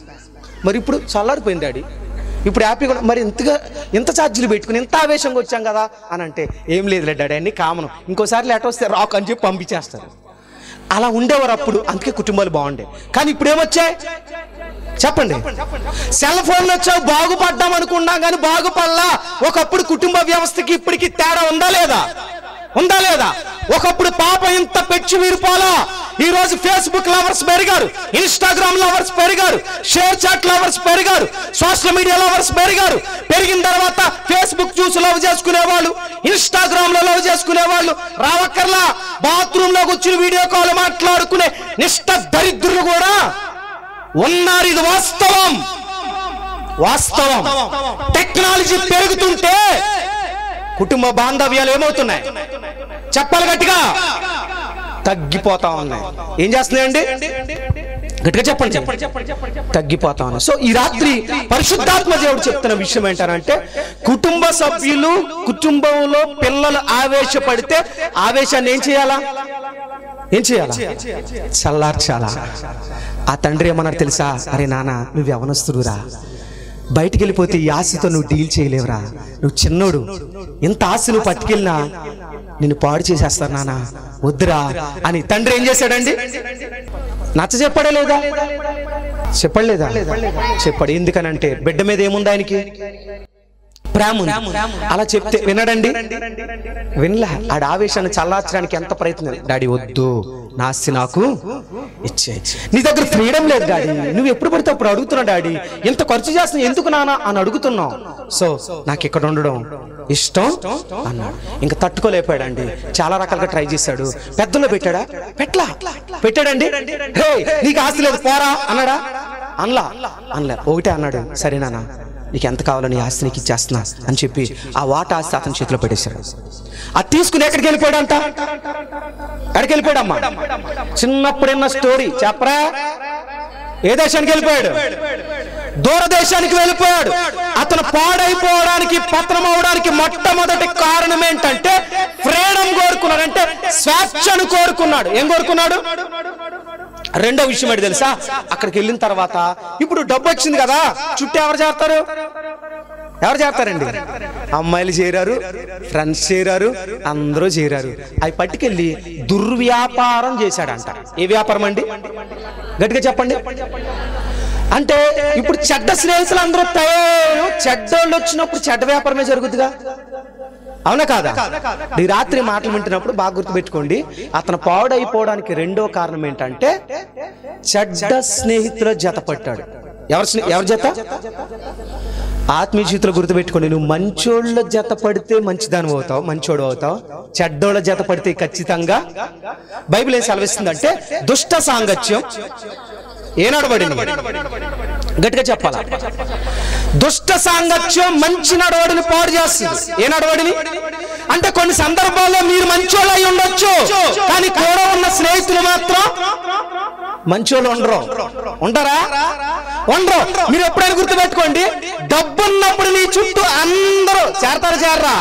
ఇప్పుడు వాళ్ళు ఏమన్నా తెలుసా, ఇప్పుడు బయటకు వచ్చాడు, రే నీకేం పోయే కాలం వచ్చిందిరా, మీ డాడీ చెప్పినట్టు విను అన్నారా స్నేహితులు? అన్నారా? అన్లా. రే డబ్బుంటే కొండ మీద కోతి దిగి వస్తుందా? రా డబ్బు పట్టరా, మంచి వ్యాపారం చేద్దాం, ధనం సంపాదిద్దాం, మీ డాడీ లేకుండా ఫ్రీడమ్ గా ఎంజాయ్ చేద్దాం లోకంలో అని చెప్పి తీసుకెళ్లారు. దూరదేశం వెళ్ళిపోయాడు అంట. ఎక్కడికి వెళ్ళాడండి?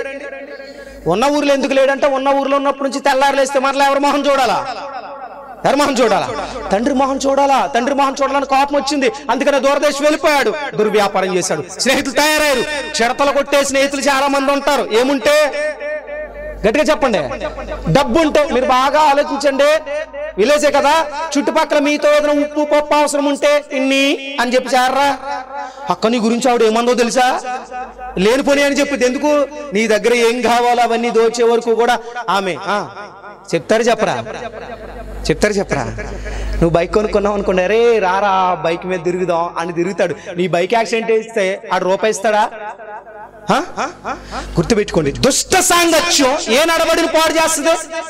కొంతమంది ఏమన్నా తెలుసా, అన్నా వాళ్ళు ఎలా ఉంటే నాకెందుకన్నా, నేను మంచిగా ఉంటా, నేను మంచిగానే ఉంటా, అవసరమైతే వాళ్ళే మారుస్తా అని అంటారు కొంతమంది. మీకు సింపుల్ గా అర్థమయ్యేలా చెప్తాను. ఇప్పుడు ఈ ఖర్చు బయటకు ఉందా లేదా? మరి చెప్పరా, ఉందా లేదా? గట్టిగా. సరే, ఇప్పుడు ఇది మీరు అనుకున్నాం.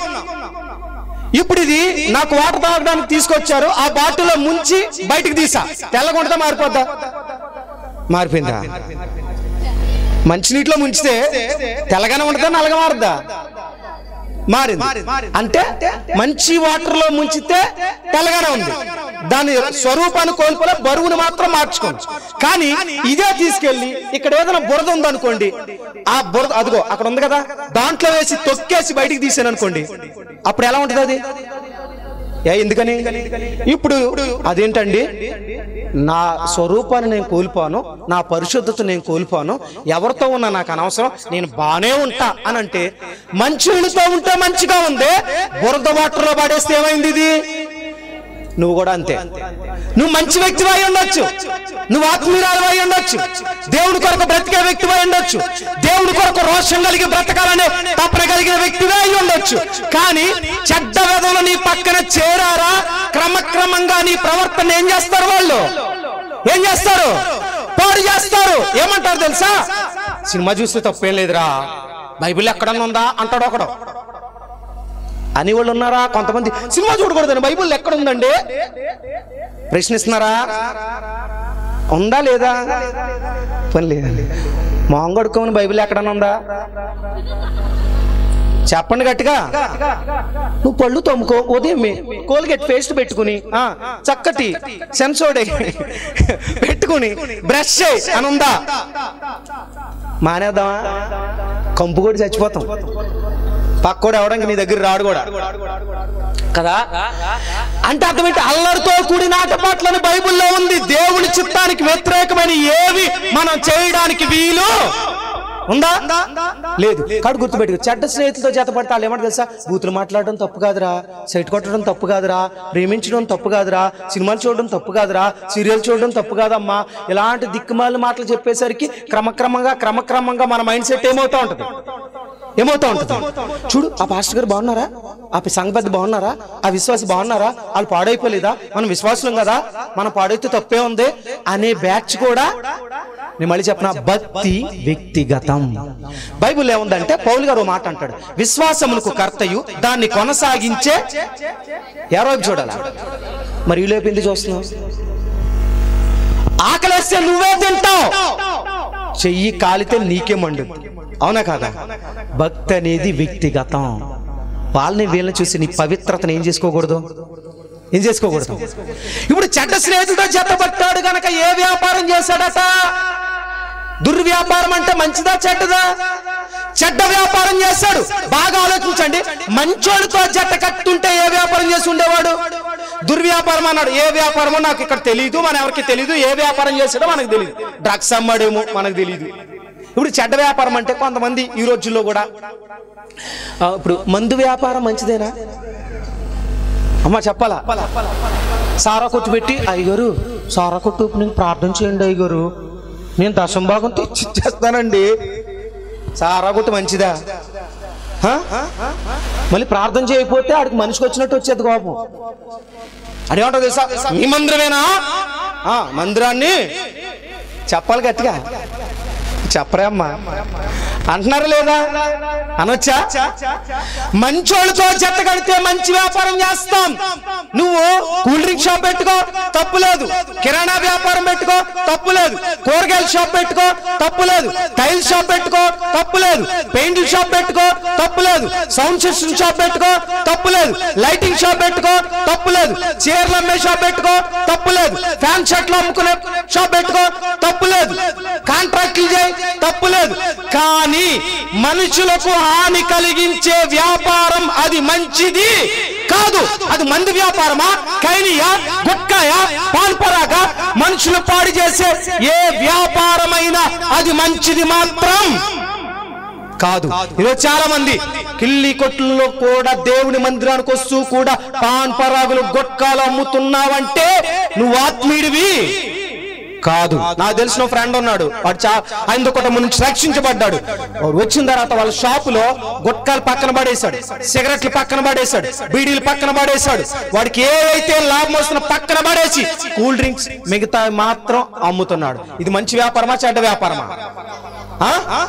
కానీ ఈ రోజున చాలా మంది చెడ్డ వ్యాపారాలు చేయట్లేదా? గట్టిగా చెప్పాలా? ఇప్పుడు చెడ్డ స్నేహితులతో జతపట్టాడు, చెడ్డ వ్యాపారం చేశాడు. చెడ్డ వ్యాపారం చేసిన తర్వాత ఇప్పుడు ఆస్తి అంతా ఏమైందంట? చెప్పాలి గట్టిగా. ఆస్తి అంతా కరిగిపోయింది. కరిగిపోయిన తర్వాత ఆ దేశంలో కరువు వచ్చిందట. కరువు వచ్చిన తర్వాత ఇప్పుడు ఎక్కడ కుదిరాడు తెలుసా? పందుల్ని మేపే పని కుదిరాడంట. ఏ పనికమ్మా? ఆలోచించండి ఒక్కసారి. ఆ చిన్న కుమారుడు లైఫ్ ఊహించుకోండి. కోటీశ్వరుడు అతను. ఎలాంటి వాడు? గట్టిగా చెప్పాలా? కోటీశ్వరుడు. ఇప్పుడు పట్టు పరుపుల మీద పెరిగాడు, బంగారు ఉంగరాలు పెట్టుకున్నాడు, చక్కటి వస్త్రాలు, ఖరీదైన వస్త్రాలు ధరించాడు, చైన్లు ధరించాడు, బంగారాలు ధరించాడు, విలువైన డైమండ్స్ ధరించాడు. అలాంటి స్థితి నుంచి అన్ని పోయి ఇప్పుడు ఎక్కడికి వచ్చాడు అతను? ఇప్పుడు మొత్తం దివాలా తీసేసిన తర్వాత ఫ్రెండ్స్ ఇంటికి వెళ్ళాడంట. వేశ్యలతో తినేశాడట. ఎవరితో? గట్టిగా చెప్పాలా? వేశ్యలతో. అంటే వేశ్యలు డబ్బు తినేశారా, బాగుపరిచారు ఇతనే? చెప్పండి.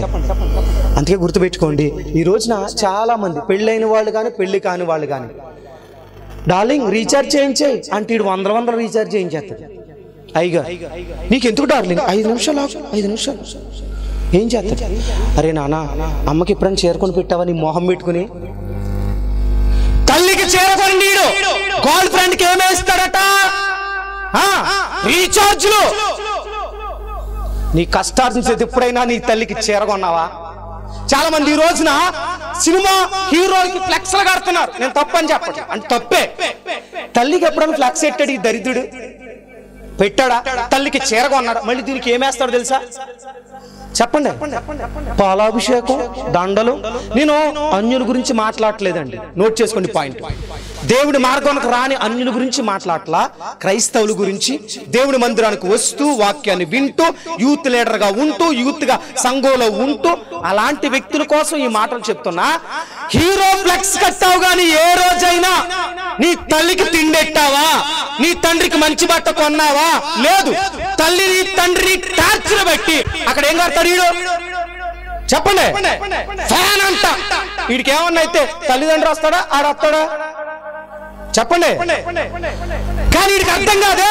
పాలాభిషేకాలు, పుష్పగుచ్చాలు. మళ్ళీ అక్కడ రిలీజ్ అయితే అక్కడ 100 days సెలబ్రేషన్ వీడు చేస్తాడు. Celebration, cake cutting. మా హీరో పుట్టినరోజు. అరే నీ పుట్టినరోజు కూడా నువ్వు కేక్ కట్ చేసుకుని ఆడవాలా? ఎవడో పుట్టినరోజుకి ఈడి కేక్ కటింగ్ అంట. మళ్ళీ ఒకడు ఇంకా ముందుకు వచ్చి భోజనాలు ఏం పెడుతున్నారండి? నేను ఏం చేయాలా? మళ్ళీ మందిరానికి వచ్చి ఇప్పుడు యూత్ లీడర్ గారు అయిన ముసలయ్య గారు వస్తారు. ఆ యూత్ లీడర్ గారు వచ్చి అద్భుతమైన కీర్తనలు పాడతారు, యూత్ సమాజాన్ని కొయిర్లో నడిపిస్తారు. యూత్ సమాజం గారు అక్కడ హీరో బ్యానర్ పెట్టి వచ్చాడు. ఏ బ్యానర్ పెట్టి వచ్చాడు? గట్టిగా చెప్పండి. కొంపదీసి ఇక్కడ ఆ పేరు ఎవరికైనా ఉందా ఏంటి? పెద్ద వయసు వస్తే వాళ్ళ గురించి చెప్పట్లేదండి, నేను కామన్ గా చెప్పాను. నాకు ఇక్కడ ఎవరో తెలియదు, విమర్శించడానికి చెప్పలేదండి, తప్పుగా తీసుకోకుండా దాన్ని కామన్ గా చెప్పాను అంతే తప్ప ఎవరిని ఉద్దేశించి కాదండి. రైట్. విషయం ఏంటంటే ఆలోచించండి, అక్కడ బ్యానర్ ఎట్టా అమ్మకి మాత్రం ఏముండదు, వీడికి చెప్పాలి గట్టిగా. ఒకడు ఉంటాడు భార్యకి ఫుడ్ కట్టడు, పిల్లోడికి బట్టలు కొండు, స్కూల్ కి ఫీజు కట్టడు, ఏం కట్టడు. కానీ హీరో బర్త్డేకి ఏమొచ్చేస్తాయి? ఏమొస్తాయండి? మీకేం తెలుసన్నా అని నన్ను అడుగుతారేమో. తమ్ముడా, మీకన్నా సినిమాలు పిచ్చాడు చామన్నా, మీరు రోజుకొక సినిమా చూసి వచ్చేవారేమో. ఒక్కరోజు బయటికి వెళ్తే 4 షోలు చూసి వచ్చేవాడు శ్యామన్నా. మీకు అర్థమవుతుంది అనుకోకండి సినిమాల గురించి శ్యామన్నకి ఏం తెలుసు అని. దేవుడు మహాకృప, చాలా యవ్వన కాలంలో దేవుడు పట్టుకున్నాడు. సినిమాల పిచ్చి నుంచి బయటకు వచ్చా దేవుడి కృపలో దేవుడి సేవ చేస్తూ కొన్ని వేల మంది ప్రజలు వెలిగించే ఒక దివ్య జ్యోతి వలె దేవుడు వెలిగిస్తూ వస్తున్నాడు. కారణం ఏంటో తెలుసా? యవ్వన కాలంలో నేను తెలుసుకున్నది కరెక్ట్ కాదు. నా కొరకు ప్రాణం పెట్టిన దేవుడు ఉన్నాడు కాబట్టి నా కొరకు ప్రాణం పెట్టిన ఏ హీరో లేడు. ఆలోచించండి, సినిమాల కోసం మీరు ఎలా వెళ్ళేవారు నాకు తెలియదు, క్యూలో టిక్కెట్ల కోసం బట్టలు చెంపుకున్న రోజులు నాకు తెలుసు. అనుకుంటారేమో తెలియదు అని, కానీ చెప్తున్నా అదంతా ట్రాష్ అని నాకు అర్థమైంది. నేను మార్చుకున్నా. మీకు అర్థమవుతుందా? ఊరికినే దేవుళ్ళలోకి మారిపోలా. నేను చాలాసార్లు చెప్తూ వస్తున్నాను, దేవుని కొరకు నిలబడాలని ఆ మంట నీ జీవితంలో ఉంటే అవన్నీ ఏం చేసుకుంటావు? వదిలేస్తావు. ఇప్పుడు ప్రతి స్నేహితుడికి తిరుగుతున్నాడు, తలుపు పడుతున్నాడు. రే, ఆ రోజు డబ్బున్నప్పుడు నీకు సహాయం చేశాను కదరా. వేషులు ఇంటికి వెళ్తున్నాడు, అమ్మా ఆ రోజు నీకు హెల్ప్ చేశాను కదా, నీకు డబ్బు ఇచ్చాను కదా. అంతే, వాళ్ళు మొహం మీద తలుపేసి నువ్వెవడవో మాకు చెప్పలు గట్టిగా తెలీదు. ఇప్పుడు ఒక్కసారి ఆలోచించండి సిచ్యువేషన్. నువ్వు సహాయం చేసిన వాళ్ళందరూ నీకు సహాయం చేయకపోతే నీకు కోపం వస్తారాదా? ఇప్పుడు చూడండి, అతను అందరికీ సహాయం చేశాడు, వ్యాపారాలు అందరూ పార్ట్నర్స్ గా పెట్టుకున్నాడు, డబ్బంతా దివాళ తీసేసింది. ప్రతి ఇంటికి వెళ్ళి ఇప్పుడు అడుక్కునే పరిస్థితికి వచ్చింది. ఎవడన్నా భోజనం పెట్టాడా? పెట్ల. గుర్తు పెట్టుకో, ఎప్పటికైనా మరలా నీ కుటుంబస్తులే నీకు గట్టి. ఇప్పుడు ఆఖరికి పందుల వ్యాపారం కుదిరాడు. అప్పుడు కూడా బుద్ధిరాలా, ఏదో రకంగా బతికేద్దాం అనుకున్నాడు. పందుల వ్యాపారం కుదిరిన తర్వాత జీతం వెంటనే ఇస్తారా? నెలకారు వరకు ఉండాలిగా. ఇప్పుడు ఆకలేస్తుంది, చేతిలో చిల్లు కావలేదు. ఆ పందులకి ఆ యజమాని పొట్టిస్తే పొట్టు పోసాడట. పొట్టు పోసేసరికి ఆ పొట్టు చూసినా సరే కడుపు ఏమవుతుందండి? అసలు మనం తింటామండి పొట్టు? పందులకేసి పొట్టు తింటామా? ఆకలేస్తుంది. నేను అనుకుంటాను బహుశా ఆ పొట్టు తిందామని కూడా ట్రై చేశాడంట. ఎవరో చిన్న కుమారుడు, తప్పు అనుకుమాడు. చిన్న కుమారుడు. బాగా ఆలోచించండి. నేను ఇలా ఇమాజిన్ చేసుకుంటాను. ఒకవేళ ఆ పంది తొట్లు ముట్టెట్టుంటే ఆ పంది ఏయ్ ఇది మా ఫుడ్ అని చెప్పి ముడితో గెంటేసి ఉంటాయి. అవునా కాదా? ఏం గతి పట్టిందిరా నాయన. పట్టు పరుపుల మీద పెరిగిన వ్యక్తి పందితో చీ అనిపించుకునే పొజిషన్కి వచ్చేసాడు. ఇప్పుడు వాడికి ఏమొచ్చిందంట? బుద్ధి వచ్చింది. ఇప్పుడు ఎవరు గుర్తొచ్చారు? ఒక్కసారి ఇమాజిన్ చేసుకున్నాను. నా తండ్రి ఇంటి దగ్గర ఇలాంటి వాళ్ళు కొన్ని 100 మంది పనులు ఉన్నారు. పట్టు పరుపుల మీద పెరిగాను, ఎలాంటి ఆహారం తిన్నాను, ఎలాంటి బట్టలు కట్టుకున్నాను, ఎలాంటి బంగారం పెట్టుకున్నాను, ఎలాంటి షూస్ ధరించాను, నా రేంజ్ ఏంటి, నా పరిస్థితి ఏంటి, నా బ్రతుకు ఇలాంటి స్థితికి వచ్చేసింది. నా తండ్రి తప్పు లేదు, తప్పు అంతా ఎవరిది? బాగా ఆలోచించండి. స్వతంత్రం కావాలని కోరుకున్నాం, మంచి స్నేహితులు అనుకుని చెడ్డ స్నేహితులే కావాలనుకుని పరిగెట్టా, తండ్రి నుంచి దూరంగా వచ్చా. ఏం సాధించావు? ఖాళీ కడుపు మిగిలింది. ఏం సాధించావు? చిరిగిపోయిన బట్టలు మిగిలా. ఏం సాధించావు? పందులకేసే పొట్టు కూడా దొరకని గట్టి లేని స్థితికొచ్చావు. ఏం సాధించావు? ఈ రోజున చాలా మంది అదే లవ్ చేసుకుని లేపుకుని వెళ్ళిపో. ఏం సాధించావు? ఈ రోజు అది తాగేసి కొడతా ఉంటే అమ్మ తప్పు చేశాను ఆ రోజు నువ్వు నాన్న చెప్పావు. ఏం సాధించావు? ఈ రోజు చెడ్డ స్నేహితులతో చెత్తపడ్డావు. ఏం సాధించావు? కాలు ఈ రోజు మంచం మీద పడ్డావు. నీ స్నేహితుడు ఒక్కడే నీకు ఫుడ్ పెడతాడా? మళ్ళీ ఫుడ్ పెట్టాల్సింది ఎవరు? నీ తల్లిదండ్రులే. వేషాలతో తిరుగుతున్నారు. ఈ దినాన భార్యను ఏడిపిస్తూ భార్యని కాదని నువ్వు మరలా మంచం మీద పడితే మరలా నీకు ఫుడ్ పెట్టేది ఎవరండి? ఒకసారి దైవజనులు లేసన్ గారి సాక్ష్యాన్ని విన్నాను నేను యూట్యూబ్ లో. ఆయన సాక్ష్యం ఏంటంటే, ఒకసారి ఆయన ఎక్కడండి, గుంటూరు పక్కన, ఏ ఊరు అది, గోరంట్, రైట్. గోరంట్లో ఆయన వాక్య పరిచర్య చేస్తున్న సందర్భంలో హైదరాబాద్ నుంచి ఒక ఆయన రెగ్యులర్ గా ప్రతి ఆదివారం వచ్చేవాడట, కారు కట్టించుకుని వస్తా ఉంటే ఈయన గమనిస్తారు కదండి సేవకులు. గమనించి ఒక రోజు పిలిచి, సార్ మీరు ఎక్కడి నుంచి వచ్చారు ఏంటంటే, సార్ నేను హైదరాబాద్ నుంచి వస్తున్నారు సార్ అంటే, అయ్యో ఆ దగ్గరలో ఏదన్నా మందిరానికి వెళ్ళకపోదురా, హైదరాబాద్ నుంచి గోరంట్లో వస్తున్నారు, చాలా దూర ప్రాంతం కదండి అని అంటే, అయ్యా వాక్యం కోసం ఎంత దూరమైనా వస్తా అన్నాడట. అయ్య బాబు చాలా ఆసక్తి ఉంది దీనికి అనుకుని పాస్టర్ గారు అనుకున్నారు. కొన్ని రోజుల తర్వాత ఒక రోజు కూర్చుని వాక్యం వింటున్నారు. దైవజనులు లేసన్ గారు వాక్యం చెప్తున్నారు. వాక్యం చెప్తూ ఈ మాట అన్నారు, నువ్వు దేవుని మందిరానికి వస్తూ కూడా 2 సెటప్లు మెయింటైన్ చేస్తున్నావంటే నీ అంత పనికిమాలోడు ఇంకెవడైనా ఉన్నాడా అని వాక్యం చెప్తా ఉంటే ఈ లేచి వెళ్ళిపోయాడు. ఎవడో వచ్చి లేచి వెళ్ళిపోయిన తర్వాత సాధారణంగా దైవజనుల ఉద్దేశం ఎలా ఉంటుందంటే, ఎవరైనా లేచి వెళ్తున్నారంటే ఖచ్చితంగా చూస్తారు, చూడరా కదన్నా, చూస్తారు కదా దైవజనులు ఇక్కడ చూస్తారు. చూసిన తర్వాత దగ్గరికి వెళ్ళి అక్కడ చుట్టూ కొంతమంది ఉంటారు కదండి, వాళ్ళని అడిగారంట, ఏంటమ్మా అక్కడ కూర్చున్న అబ్బాయి సడన్ గా ఆయన లేచి వెళ్ళిపోయాడంటే, ఏమోనండి మీరు ఇలా చెప్పారు కదా, ఇలా చెప్తున్నప్పుడు ఆయన మాట అన్నాడు, ఎవరికి 2 పిల్లలు ఉంటాయి ఆయనకి ఎందుకు, వాక్యం చెప్పుకోవచ్చు కదా, పిల్లల గురించి కుటుంబాల గురించి ఈయనకి ఎందుకు అని చెప్పి లేచి వెళ్ళిపోయాడు సార్ అన్నాడట. అన్న తర్వాత మొత్తం మీద ఆయన సరే అనుకున్నాడు, ప్రార్థన చేశాడు. ప్రార్థన చేసిన తర్వాత ఒక రోజు ఫోన్ వచ్చిందంట, 2వ రోజే ఫోన్ వచ్చి, ఒకసారి ఏసన్ గారిని రమ్మన్నాడంట. ఈయన మొత్తం మీద బయలుదేరి వెళ్ళాడు, హైదరాబాద్ వెళ్ళాడు. వెళ్తే కాలు ఇరిగిపోయిందంట, నడుమేమో పని చేయట్లే, వెన్నుపోసి ఇరిగిపోయింది, మంచం మీద అలా పడుకుని ఉన్నాడంట. పడుకుని ఉంటే దగ్గరికి వెళ్ళారట, అలా ఆవిడని పిలిచాడంట, ఏయ్ నువ్వు బయట పోవా అన్నాడంట. ఆవిడ బయటకు వెళ్ళిపోయింది.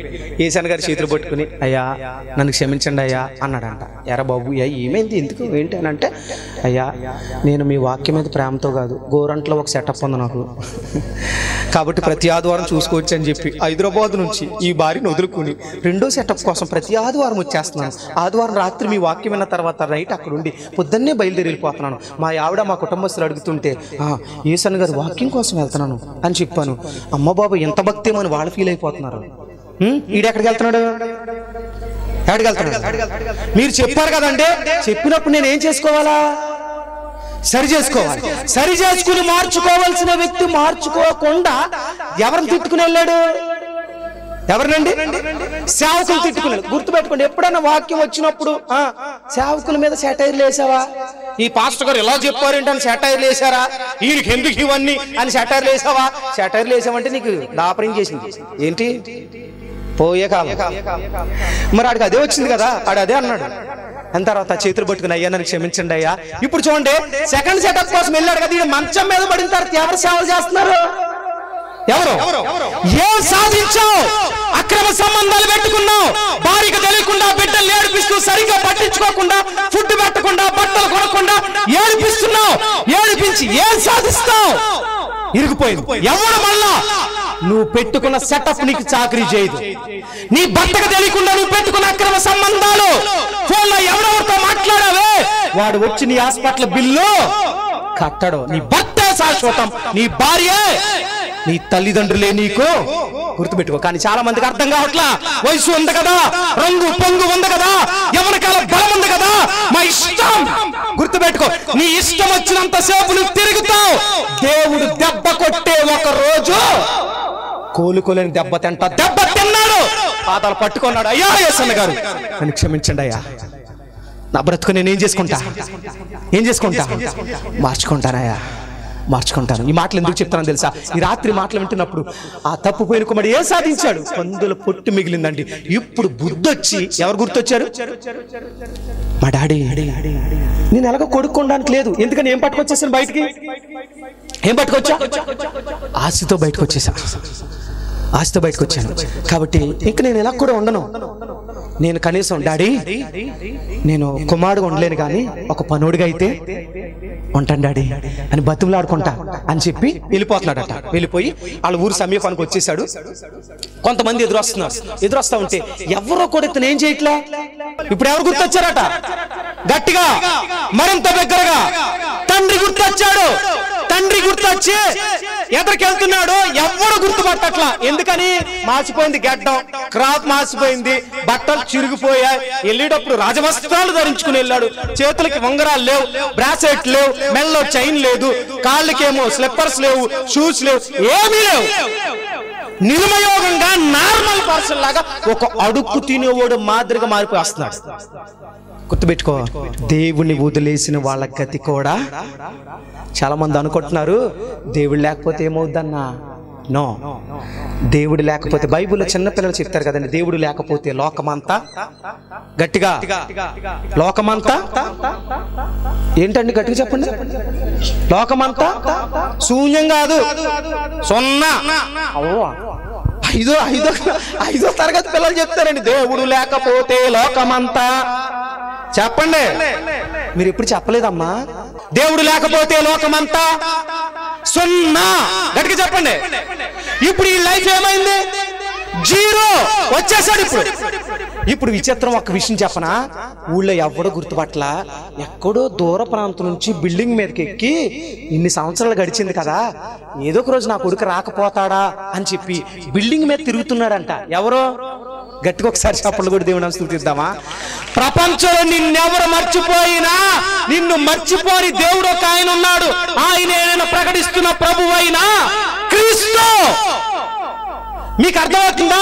చూడండి, తిరుగుతా ఉంటే దగ్గర నుంచి చూసిన వాళ్ళు కూడా కొడుకు ఇతను ఏం చేయలే, గుర్తుపట్టలే. కానీ విచిత్రం చేసా, అంత దూరం నుంచి చూసిన తండ్రి, అరే దూరం నుంచి ఆ మాసిపోయిన గెడ్డం, మాసిపోయిన తల, చిరిగిపోయిన బట్టలు, ఈడెవడో కాదు, ఎవరు కొడుకు అని చెప్పి పైనుంచి ఆ వృద్ధాప్యంలో గబగబా దిగేసి, ఆ రెండో స్టేర్ మీద నుంచి దిగేసి, కింద చాలా మంది పనులు, 100 మంది పనులు ఉన్నారు కదండి అతనికి, ఉన్నారు లేదా? ఉన్నారు. గబగబా కింద దిగేసి కొడుకు దగ్గరికి పరిగెడుతున్నాడంట. పరిగెడుతుంటే వెనకాల పనులకు అర్థం కాలా, ఏంట్రా మా యజమాని వృద్ధాప్యంలో పరిగెడుతున్నాడేంటి, ఏం కప్పులు మునిగిపోయి అని. ఇతను వెనకాల ఎవరు పరిగెడుతున్నారు? ఇప్పుడు యజమాని పరిగెడితే యజమాని వెనకాల ఎవరు పరిగెడతారు? అమ్మ ఎవరు పరిగెడతారు? దైవజనుడు ఒక మార్గంలో వెళ్తే విశ్వాసులు కూడా ఏ మార్గంలో వెళ్ళాలా? వెళ్తున్నారమ్మా, పాస్టర్ గారు మీ దారి మీదే, మా దారి మాదే అంటారు కొంతమంది. మీరు వాక్యం చెప్పుకోండి, మేము కొంచెం నిద్రతో వెళ్ళిపోతాం, మీరు గట్టిగా నిద్రపోతే నిద్రపోవద్దు అని అనకూడదు అంటారు కొంతమంది. మరి మందిరానికి ఎందుకు వచ్చారు? మందిరానికి వచ్చిన మనం ఎవరికి లోబడాలా? ఆత్మీయ తండ్రి దైవజనుడే కదా, దైవజనుడికి ఏం చేయాలా? లోబడాలా. కొంతమంది లోబడరు, వీడు లోబడకే ఇలా తయారయ్యాడు. మనం ఎవరికి లోబడాలా? దైవజనుడికి లోబడాలా. ఇప్పుడు దైవజనుడు చెప్పకపోతే నీ బాగోగులు ఎవరు చెప్తారండి? చెప్పలేవద్దా? దైవజనుడి బాధ్యత అది, వినడం బాధ్యత. కానీ ఈరోజు చాలా మంది ఏమంటున్నారు, పాస్టర్లు మాకు చెప్పక్కర్లా. మరి ఎవరు చెప్తారు నాన్న? ఎవరు చెప్తే అంటా నువ్వు వినాలా వద్దా? గట్టిగా వినాలి. సరే, జరిగిన విషయం ఏంటంటే, యజమాని వెనకాల ఎవరు పరిగెట్టుకొస్తున్నారు? ఇప్పుడు పనులు పరిగెట్టుకొస్తున్నారు. దగ్గరికి వెళ్ళాడు, దగ్గర నుంచి ఒక్కసారి అలా ఆగాడు. ఆగేసరికి కుమారుడు అంటున్నాడు, నేను నీ కుమారుడిని కాను. ఇవన్నీ చెప్తున్నాడండి, ఇవన్నీ వెంట్లా ఎవరో వినిపించట్లా. ఎందుకని? తండ్రి సంతోషపడి తెలుసా, ఆ కొడుకు వచ్చేసాడు రా, ఇన్ని రోజులు కాదనుకున్న కొడుకు వచ్చేసాడు అంటే వాడి సంతోషం ఎవరి మీద ఉంది? తండ్రి సంతోషం ఎవరి మీద ఉంది? ఎవరి మీద ఉంది? కుమారుడి మీద ఉంది. పనోళ్ళేమో యజమానుని చూస్తున్నారు, యజమానుడేమో కుమారుని చూస్తున్నాడు. ఇవేమినట్లే, రే మా ఊరికి షేవింగ్ చేయించండి, క్రాప్ పెంచండి, కొత్త బట్టలు కట్టండి, చేతికి ఉంగరం పెట్టండి, కాళ్ళకి పాదరక్షలు తొడగండి, ఈ నైట్ పార్టీ. ఒకటే మాట వీడు చెప్తున్నాడు. ఆయన మెడ మీద పడిపోయాడు, ముద్దు పెట్టుకున్నాడు. నాన్న అవన్నీ నాకు వద్దురా, నువ్వు తప్పు తెలుసుకున్నావు, అదొక్కటి నాకు, ఇంకేమొద్దు. నువ్వేం తప్పు చేసావు, నువ్వు ఆశ ఎందుకు పట్టుకుపోయావు, ఎలా పాడు చేసావు, ఇవన్నీ నేను అడగను, ఇవన్నీ నాకు అవసరంలా. నువ్వు పట్టుకెళ్ళిన డబ్బు నాకు వద్దు, నువ్వు నన్ను ఎదిరించిన విధానం నాకు వద్దు, నువ్వు ఇంతకాలం ఏం చేసావు అది కూడా నాకు వద్దు. నాకు కావాల్సింది ఎవరు? నువ్వే. గట్టిగా ఒక్కసారి చెప్పలు కొట్టి దేవుని నామాన్ని మహింపడదామా? ఈ రాత్రి మాటలు వింటున్నప్పుడు ఇక్కడ కూడి వచ్చావు, ఇప్పటి వరకు విచ్చలవిడిగా తిరిగావు. ఎవరి కాలంలో ఉన్నావో, పెద్ద వయసులో ఉన్నావో, వృద్ధాప్యలో ఉన్నావో, మధ్య వయసులో ఉన్నావో, సంఘ పెద్దగా ఉన్నావో, దైవ జోడుగా ఉన్నావో నాకు తెలీదు. విశ్వాసంలో ఉంటూ విశ్వాసం లేకుండా ఇప్పుడు వరకు నువ్వు చేసిన తప్పు లెక్క చాలు చాలు.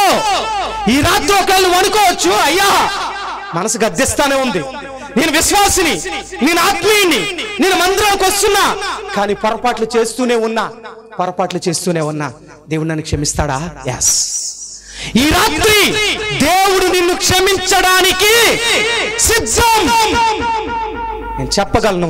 నేను మళ్ళీ చెప్తాను. నేను చెప్పాను కదండి, నా లైఫ్ లో మీ కళ్ళ ముందు నిలబడిన దైవజనుడు కూడా దేవుడు క్షమించాడు. పుట్టుకతో గోల్డెన్ స్పూన్ తో పుట్ట, కోటీశ్వర్ల కుటుంబంలో పుట్ట. డబ్బుంటే మాట ఎక్కడంట వినం. మాకెప్పుడు 2 పార్లర్లు ఉండేవారు, మంచి వ్యవసాయం. మా నాన్నగారు గవర్నమెంట్ ఎంప్లాయ్. నాన్నగారు 17 సంవత్సరాల వయసులో ఎక్స్పైర్ అయిపోయారు. జాబ్ నాకు వచ్చింది, చేతి నిండా ధనం. యవన కాలం కదండి, మా అమ్మని ఏడిపించా. నా ఇష్టం సినిమాలు, షికార్లు, గోల్ఫ్, నా ఇష్టం. మా ఇంట్లో మొట్టమొదటిగా మా నాన్న ఒక్కటే రక్షణ పొందింది, తర్వాత ఒక్కొక్కరు రక్షణ పొందారు. మా ఫ్యామిలీలో సేవకులు లేరు, విశ్వాసులు లేరు. ఫస్ట్ సేవకుడు నేనే. అయితే మా అమ్మ రక్షణ పొందిన తర్వాత మోకరించి ఏడ్చేది, దేవా ఒక్కగానొక్క కొడుకయ్యా, ఒక్కగానొక్క కొడుకు. మా అక్క ఉంది, మా బావగారు మాస్టరు. ఆ ఒక్క కొడుకు మారితే చాలయ్యా, వీడి షికారులు తిరుగుతున్నాడు, ఏం కొంపలు ముంచుతాడో తెలియదు, డబ్బు చేతి నిండా ఉంది, దుర్వినియోగం చేస్తున్నాడు అని చెప్పి 7 రోజు లేదు. ఒకరోజు దేవుడు నన్ను దర్శించాడు. నా కొడుకు మారితే చాలు ప్రభువా అని ప్రార్థన చేసింది నా తల్లి. తర్వాత కాలంలో దేవుడు నాకు క్షమించాడు. నా తప్పు తెలుసుకున్నా, యవన కాలంలోనే మార్చబడ్డా, దేవుని సేవకొచ్చా. నా కొడుకు మారితే చాలు అనే స్థితి నుంచి ఈ రోజు ఇలాంటి కోటాల్లో 1000 మంది యవనస్తులు మార్చగలిగానండి. 1000 మంది యవనస్తులు. నన్ను క్షమించాడు దేవుడు. నా లైఫ్ దరిద్రం, కానీ నేను చెప్తా, యవన కాలంలో నేను ప్రభు పాదాల దగ్గరికి వచ్చి, దేవా నా తప్పులు క్షమిస్తావా అని అడిగితే నేను చేసిన పాపాలన్నీ పక్కన పెట్టేశాడు. మండుతున్న అగ్నివలి ఈ రోజు దేశవ్యాప్తంగా వాడుకుంటున్నాడు దేవుడు. ఈ రాత్రి మాటలు వింటున్నప్పుడు ఇక్కడ కూర్చున్నా మీతో కూడా నేను చెప్తున్నా, ఈ రోజు నీకు ఎవరికల్లా బలం ఉండొచ్చు, శక్తి ఉండొచ్చు, ఎవడో నాకు చెప్పక్కర్లా, నాకు ఫ్రీడమ్ కావాలా, నాకు మంచి స్నేహితులు కావాలా అని నీ ఇష్టానుసారంగా తిరుగుతున్నా. ఓకే, సమయం ఒకటి వస్తుంది. ఆ సమయం వచ్చినప్పుడు దేవుడు కొట్టే దెబ్బ, నీ చెడ్డ స్నేహితులు, నీ పరిస్థితులు కొట్టే దెబ్బ, దాని నుంచి ప్రపంచంలో ఎవడు నిన్ను ఆదరించలేడు. నిన్ను ఆదరించి ప్రేమించి ఆ సమయంలో హక్కును చేర్చుకునే ఏకైక ప్రేమ నేను ప్రకటిస్తున్నా. యేసయ్య ప్రేమ, ఆయనకు మించిన ప్రేమ ఈ ప్రపంచంలో. అయితే ఆ రాత్రి విందు చేయించిన దేవుడు ఈ రాత్రి దేవుడు ఏమంటున్నాడు తెలుసా? అలనాడు ఆ కుమారుణ్ణి తండ్రి ప్రేమించినట్లుగా ఈ రాత్రి దారి తప్పిపోయా. సినిమాలు చూస్తున్నా, షికార్లు చేస్తున్నా, ఫ్లెక్సీలు కడుతున్నా, సినిమాలు ఫ్యాన్స్ అనుకుంటున్నా, అబ్బాయిలతో తిరుగుతున్నా, అమ్మాయిలతో తిరుగుతున్నా, చెడ్డ స్నేహితులతో తిరుగుతున్నా, అక్రమ సంబంధాలు పెట్టుకున్నా, మందిరానికి వస్తూ కూడా అడ్డమైన వేషాలు వేస్తావు. అయ్యా హృదయం గద్దిస్తుంది, దేవుడు నన్ను క్షమిస్తాడా? ఎస్. ఈ రక్షణ సువార్త మహోత్సవాల్లో దేవుడిస్తున్న వర్తమానం ఏంటో తెలుసా? ఈ రాత్రి నిన్ను క్షమించడానికి నేను. అయితే తప్పిపోయిన కుమారులాగా నీ పాపాలను ఒప్పుకుని దేవుని దగ్గరికి రావడానికి నువ్వు సిద్ధమేనా? నువ్వు ఎంత ఘోర పాపమైనా తప్పిపోయిన కుమారుడు తండ్రి క్షమించాడు. మీ కళ్ళ ముందున్న దైవజనుడిని ఈ రోజు యవ్వన కాలంలో నిలబెట్టి దేశవ్యాప్తంగా తిప్పుతున్నాడు దేవుడు. నీతిమంతుడా కాదు, అపాత్రుడని, పనికిమాలోని, డబ్బు చేతిలో ఉంది కదా విచ్చలవిడిగా తిరిగిన వాడిని ఈ రోజు ఆ ధనంతోనే దేవుని కొరకు పరిచర్య చేస్తున్నా. దేవుని స్వార్థ కొరకు పొలాలు కూడా అమ్మిన సందర్భాలు ఉన్నాయి. ఎందుకోసం అంటే తెలుసా? నా పాపాలు క్షమించిన యేసయ్య ప్రేమను గమనించాను. ఈ రాత్రి ఈ మాటలు వింటున్నప్పుడు నీ పుట్టికేంటో నాకు తెలియదు, నువ్వు ఇప్పుడు ఎలా జీవిస్తున్నావు నాకు తెలియదు, కానీ ఏమంటున్నాడు తెలుసా? ఇదే మిక్కిలి అనుకూల, ఇదే రక్షణ దినం. ఇంత గొప్ప రక్షణ నిర్లక్ష్యం చేస్తే ఎలాగ తప్పించుకుంటావు? ఒకవేళ ఇదే రాత్రి చివరి రాత్రి అయితే డిఎల్ మూడీ అనే దైవజనుడు చికాగో అనే ప్రాంతంలో వర్తమానం ఇచ్చాడట. వర్తమానం ఇచ్చి ఆయన ఒక చెప్పులు కుట్టుకునేవాడు, చెప్పులు కుట్టుకునే దుకాణంలో, చెప్పులు అమ్మే దుకాణంలో పనిచేసేవాడు. దేవుడు రక్షించాడు. రక్షించిన తర్వాత వర్తమానాలు ఇస్తూ వస్తూ ఉంటే చికాగో పట్టణంలో ఇలా సువార్త ప్రకటిస్తే మీరు ఎవరైనా రక్షణ పొందితే దేవుని కొరకు బ్రతకాలనుకుంటే వచ్చి ఆదివారం చెప్పండి అన్నాడంట. ఆ రాత్రి ఆయన ఆయన వెళ్ళిపోయాడు. అగ్ని ప్రమాదం చేత వాళ్ళు సగం మంది చనిపోయారు. తర్వాత బాధపడ్డాడంట, అయ్యో ఆ రాత్రి నేను ఆల్టర్ కాల్ ఇచ్చినప్పుడే మీలో రక్షణ తీర్మానం చేసుకున్న వాళ్ళు చేతులు ఎత్తండి, మీ కొరకు ప్రార్థన చేస్తా అని ఆ రాత్రి నేను చెప్పుంటే వాళ్ళు నరకానికి వెళ్ళకుండా నేను తప్పించి ఉండేవాడిని కదా, ఎంత తప్పు చేశాను ప్రభు అని చెప్పి అది మొదలుకొని ఆయన చనిపోయే వరకు కూడా ఎక్కడ వర్తమానం ఇచ్చినా ఆయన ఆల్టర్ కాల్ ఇచ్చేవాడట. ఎందుకో తెలుసా? రక్షణ పొందితే ఈ రాత్రి గ్యారంటీ ఉందంటారు మన లైఫ్లకి. గట్టిగా చెప్పాలా? గట్టిగా చెప్పాలా? లేదు అనుకుంటున్నారు. చెప్పే నాకు గ్యారంటీ లేదు, వినే నీకు లేదు అనుకుంటున్నావు. వయసు ఉందని మొన్న ఇంజనీరింగ్ చదివే స్టూడెంట్ 21 సంవత్సరాలు ఫైనల్ ఇయర్ చదివే అబ్బాయి హార్ట్ అటాక్ తో చచ్చిపోయాడు. బెదిరించడానికి మాటలు చెప్తలేదు, ఎమోషనల్ చేయడానికి మాటలు చెప్పట్లా.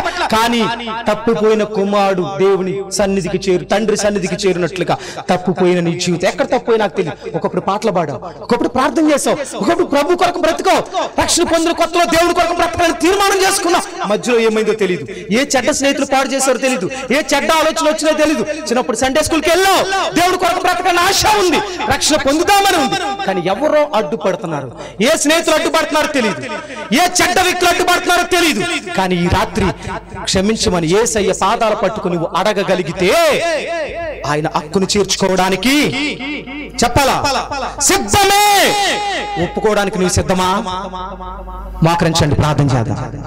దేవుడు నీకు మంచి ఆరోగ్యం ఇచ్చాడు, ఇది హేళనగా తీసుకోవద్దు దయచేసి. దేవుడు నీతో మాట్లాడుతున్న ఈ రాత్రి వేళ కళ్ళు మూయండి, హృదయాన్ని తెరవండి. కళ్ళు మూయండి, హృదయాన్ని తెరవండి. దయచేసి ఎదురు మోకాళ్ళ మీద ఎవరైనా సరే ఎదురు చాలా ప్లేస్ ఉంది, మోకాళ్ళేసి ప్రార్థన చేయి. మోకాలేడు ఊరికినే కాదు, ఒక్క నిమిషం నువ్వు హృదయాన్ని పరిశీలన చేసుకో. ఈ రాత్రి దేవుడు సూటిగా నీతో మాట్లాడలేదా? నీ బ్రతికేంటో నీకు తెలియచేయలేదా? నీ స్థితిగతులేంటో నీకు అర్థం కాలేదా? ఈ రాత్రి ఇంత చక్కటి సువర్ణ అవకాశాన్ని పాడు చేసుకుని వెళ్ళిపోదాం అనుకుంటున్నావా? తప్పించుకుందాం అనుకుంటున్నావా? ఈ రోజు ఇంకా కుర్చీలో కూర్చున్న వాళ్ళు ఎవరైనా ఏమైనా పిల్లలు ఉంటే దయచేసి అతను మోకాల మీద వేయండి. ఏం సాధించాడమ్మా తమ్ముడా? ఏం సాధించాడు? నువ్వు అనుకున్నా ఎవరి మంది కదన్నా తిరుగుతానా ఇష్టం తమ్ముడా అనుకుంటూ చెప్తున్నా, నేనేమి సాధించలేకపోయాను. ఈ రాత్రి నువ్వు అదే స్థితిలో ఉన్న భ్రమలోనే ఉన్నావు, లోక సంబంధమైన ఆకర్షణలోనే ఉన్నావు. ఓ చెల్లి, ఈ రాత్రి పరిశుద్ధాత్మ దేవుడు నీతో మాట్లాడుతూ ఉండగా ఇంకా దేవుని కొరకు బ్రతుకుదామని తీర్మానం లేకుండానే వెళ్ళిపోదామా? వెళ్ళిపోదామా? లోకంలో తిరిగాడు, నా ఇష్టం అనుకున్నాడు, నాకు నచ్చిందే చేద్దాం అనుకున్నాడు. ఏమైంది? ఏమైంది? నీకు తెలుసు. నువ్వు చేసిన పనికి వాళ్ళ పనుల వల్ల నువ్వేం సాధించావు, ఏం కోల్పోయావు, ఎలా ఏడుస్తున్నావో, ఎంత బాధపడుతున్నావో నీకు మాత్రమే తెలుసు. పైకి చెప్పుకోలేని పరిస్థితిలో నీవు ఉన్నావు. ఈ రాత్రి పరిశుద్ధాత్మ దేవుడు సూటిగా నీతో మాట్లాడుతూ ఉండగా ఒక్క తీర్మానంతో నీ సభను క్లోజ్ చేసుకుందామా? ఈ రాత్రి ఒకవేళ ఇక్కడ కూడి వచ్చి ఎవరు ఉంది కదా, వయసు ఉంది కదా, శరీరంలో సత్తు ఉంది కదా, చేతిలో ధనం ఉంది కదా, ఉద్యోగం ఉంది కదా, కూలి పని ఉంది కదా, వ్యాపారం ఉంది కదా, ఎవరు ఉంది కదా, నా ఇష్టం అన్నట్టుగా తిరుగుతున్న స్థితిగతులు నీకుంటే, ఎవరైనా రక్షణ లేని స్థితిలో ఇక్కడికి వచ్చి మోకరించి ఉంటే దేవుడు నీతో మాట్లాడితే, అన్నా ఈ రాత్రి నా బ్రతుకును మార్చుకోవడానికి నేను సిద్ధమన్నా, నా పాపాలు దేవుడు క్షమిస్తాడా? నేను చేసిన పాపాలు విడిచిపెట్టి దేవుడి కొరకు బ్రతుకుదామనుకుంటే నన్ను క్షమిస్తాడా? ఈ రాత్రి ఆయన క్షమించడానికి సిద్ధం, మారడానికి నువ్వు సిద్ధమా? ఒకవేళ అలాంటి స్థితిలో నువ్వు ఇక్కడ ఉంటానా, ఈ రాత్రి ప్రభు కొరకు బ్రతకాలని తీర్మానం చేసుకుంటున్నా, రక్షణ పొందాలని తీర్మానం చేసుకుంటున్నా అని ఎవరైనా ఇక్కడ కూడా వస్తే ఒక్కసారి మీ కూడా వస్తాను చూపిస్తారా? ఒక్కసారి మీ కూడా వస్తాను. నేను చెప్పిన అర్థం చేసుకో. 11, 12, 13, 14 ఇంకెనీబడి ఇంకా ప్రార్థన చేయడానికి ఇష్టపడుతున్నాడు. ఎనీబడి మీ హస్తం చూపించిన వారందరూ ఈ ఫ్రంట్ రోకి రండి, చిన్న ప్రార్థన చేస్తాను. ఈ రాత్రి ఎంత చక్కటి, ఎవరి వైపు చూడొద్దు, ప్రజల వైపు చూడొద్దు, చుట్టుపక్కల వైపు చూడొద్దు, స్ట్రైట్ గా దేవుడితో మాట్లాడు. కళ్ళు మూసి హృదయాన్ని తెరిచి, నా స్థితి ఏంటి ప్రభువా, నా పరిస్థితి ఏంటి ప్రభువా, చిన్న ప్రార్థన చేసుకుని ఒక్క తీర్మానం దగ్గర నుంచి వెళ్దామా? మహాపరిశుద్ధుడైన మా ప్రియ పరలోకపు తండ్రి, మీ పరిశుద్ధ నామానికి వందనాలు స్తోత్రాలు చెల్లిస్తున్నాం. దేవా ఈ రాత్రి ఈ ఎడవూరు గ్రామంలో, ఈ తెలుగు బాప్టిస్ట్ చర్చిలో ఈ బహిరంగ సువార్త కూడికలు గత 2 దినాలుగా మీరు బలపరిచారు. ఈ చివరి రోజు, 3వ రోజు ఎంత చక్కటి అవకాశాన్ని ప్రజలకు ఇచ్చారు ప్రభువా. మేము వస్తున్న దారి అంతట్లో కుండపోత వర్షంలో వచ్చాం, కానీ ఈ ప్రాంతాన్ని ఎంత ప్రేమించారో మేము అర్థం చేసుకోగలిగాం. ఈ గ్రామాన్ని ఎంత ప్రేమించారో, ఈ సంఘ సేవకులు ఎంత ప్రార్థన చేశారో, సంఘ పెద్దలు ఎంత ప్రార్థన చేశారో, సంఘ విశ్వాసులు అందరూ కలిసి ఈ రక్షణ సువార్త మహోత్సవాల కొరకు ఎంత భారం కలిగి ప్రార్థన చేశారో మాకు అర్థమవుతుంది ప్రభువా. కారణం, ఈ ప్రాంతంలో ఒక్క ఆత్మ కూడా నశించుకోవడం మీకు ఇష్టం లేదు. మరొకసారి తీర్మానం చేసుకునే బిడ్డలందరినీ మీ చేతులకు అప్పగిస్తూ ఉండగా మీరు బలపరచండి. ప్రతి నుంచి నూతన వ్యక్తులుగా జీవించే యోగ్యత దయచేయండి. ఈ కోరికలకు నన్ను ఆహ్వానించిన దైవజనులు ప్రభా సురేష్ బాబు గారు, యాహోన్ గారు, వారి సంఘం, వారి పరిచర్య, వారందరినీ దీవించండి. కూడి వచ్చిన దైవజనులను, కూడి వచ్చిన గ్రామాన్ని, ఇంతవరకు మైక్ శబ్దం ద్వారా అనేక మంది ఇళ్ళ దగ్గర ఉంటున్న బిడ్డలను, ప్రభు కూడి వచ్చిన బిడ్డలను, తీర్మానం చేసుకునే బిడ్డలను సమస్తాన్ని మీ చేతికి అప్పగిస్తూ యేసు క్రీస్తు నామములో ప్రార్థిస్తూ అడిగి వేడుకొనుచున్నాం మా పరమ తండ్రి. ఆమేన్. మంచిదమ్మా, మీ అందరికీ వాక్యం అర్థమైందా? ఆ విషయంలో ఏదో పాస్టర్ గారు చెప్తున్నారని వచ్చారా? అర్థమైంది కదా? అర్థమైతే ఇక నుంచి ఒకవేళ ఇంటికి వెళ్ళిన తర్వాత ఎవరో కొంతమంది అనొచ్చు, అబ్బా నువ్వు పెద్ద నీతిమంతురాలు సడన్గా నిన్నటి వరకు ఇలా ఉన్నావు కదా అని వెటకారం చేసే పనికి మాలిన సైతాను పిల్లలు కొంతమంది ఉంటారు. చర్చి బిడ్డలు కావచ్చు, గ్రామస్తులు కావచ్చు, కుటుంబ సభ్యులు కావచ్చు, వెటకారం చేస్తే ఒకే ఒక చూపు చూడండి, ఓ సైతాను పిల్ల నా దగ్గరకు వచ్చింది అనుకోండి, అంతే. ఇక నుంచి ప్రభు కొరకు బ్రతుకుతా అని ఒక మండుతున్న అగ్నివలి ప్రభు కొరకు బ్రతకాలా. మీ మార్పు చూసి మీ గ్రామం ఆశ్చర్యపోవాలా, మీ మార్పు చూసి మీ సంఘం ఆశ్చర్యపోవాలా, మీ మార్పు చూసి మీ దైవజనుడు ఆశ్చర్యపోవాలా. ఆ స్థాయిలో నిలబడాలి. ఆవేశంతో నిర్ణయాలు తీసుకుని వెనక్కి వెళ్ళిపోయే వాళ్ళు చాలామంది ఉంటారు. ఆవేశంతో కాదు, విచక్షణతో. మీకు అర్థమవుతుందా? బాగా ఆలోచన జ్ఞానంతో ఈ నిర్ణయాన్ని మీరు తీసుకుని ఉంటారని విశ్వసిస్తున్నాను. అలాగే తీసుకున్నారా? అర్థమైంది కదా? సో ఆల్మోస్ట్ యవనస్తులు ఉన్నారు, చాలా సంతోషం. కానీ ఇది మొదలుకొని యవ్వన కాలంలో ఎవరి కొరకు బ్రతకాలా? మీ పాత అలవాట్లు చంపేయండి, సిలువేసేయండి. ఇక నుంచి మీ దైవజనుడు, మీరు ఏ సంఘానికి వెళ్తున్నారో ఆల్మోస్ట్ మీ దైవజనుడి దగ్గరికి వెళ్ళి, అయ్యా నాకు రక్షణ ఇవ్వండి, బాప్తిసం తీసుకుంటా, ప్రభు కొరకు బ్రతుకుతా. ఇంటికి వెళ్ళిన తర్వాత మీ కుటుంబ సభ్యులు కూడా వెటకారం చేయొచ్చు. నీకు అప్పుడే కంగారే ఉంది, పెళ్ళికి తీసుకుంది కానిలే వెటకారం అది కూడా పక్కన పెట్టండి. ప్రభు కొరకు తీర్మానం చేసుకున్నా, ప్రభు కొరకే బ్రతుకుతా, అలాగే నిలబడాలా. మీ దైవజనులకి కుడిభుజంగా నిలబడాలా, ఆత్మలు కట్టాలా. మీ గ్రామానికి మీరు సంథింగ్ స్పెషల్గా ఉండాలా. ఉంటారా? ఎప్పుడైనా మరలా ఇటు రావడం తటస్థిస్తే డెఫినెట్గా మీ అందరినీ నేను అడుగుతా. నాకు పేర్లు గుర్తుండకపోవచ్చు, కానీ పలానా సంవత్సరం నేను వచ్చాను కదా, అప్పుడు రక్షణ పొందిన వాళ్ళు ఒకసారి అని అడుగుతా. వచ్చినప్పుడు మీ దైవజనులు కూడా సాక్ష్యం ఇవ్వాలా. అయ్యా మీరు ఆ రోజు వర్తమానం ఇచ్చి వెళ్ళిపోయారే, ఇప్పుడు రక్షణ పొందారు, ప్రభు కొరకు బ్రతుకుతున్నారు అని మంచి సాక్ష్యాన్ని మళ్ళా నేను వినగలగాలి. అలా ఉంటారా? ఈ బిడ్డలందరూ అలా ప్రభు కొరకు బ్రతుకుదురుగాక. ఈ ఎడవూరు ప్రాంతంలో మండుచున్న అగ్ని వలె నిలబడుదురుగాక. ప్రతి సమస్యను తట్టుకుని మండుతున్న జ్వాల వలె ప్రభు కొరకు బ్రతుకుదురుగాక. ఆమేన్. God bless you all.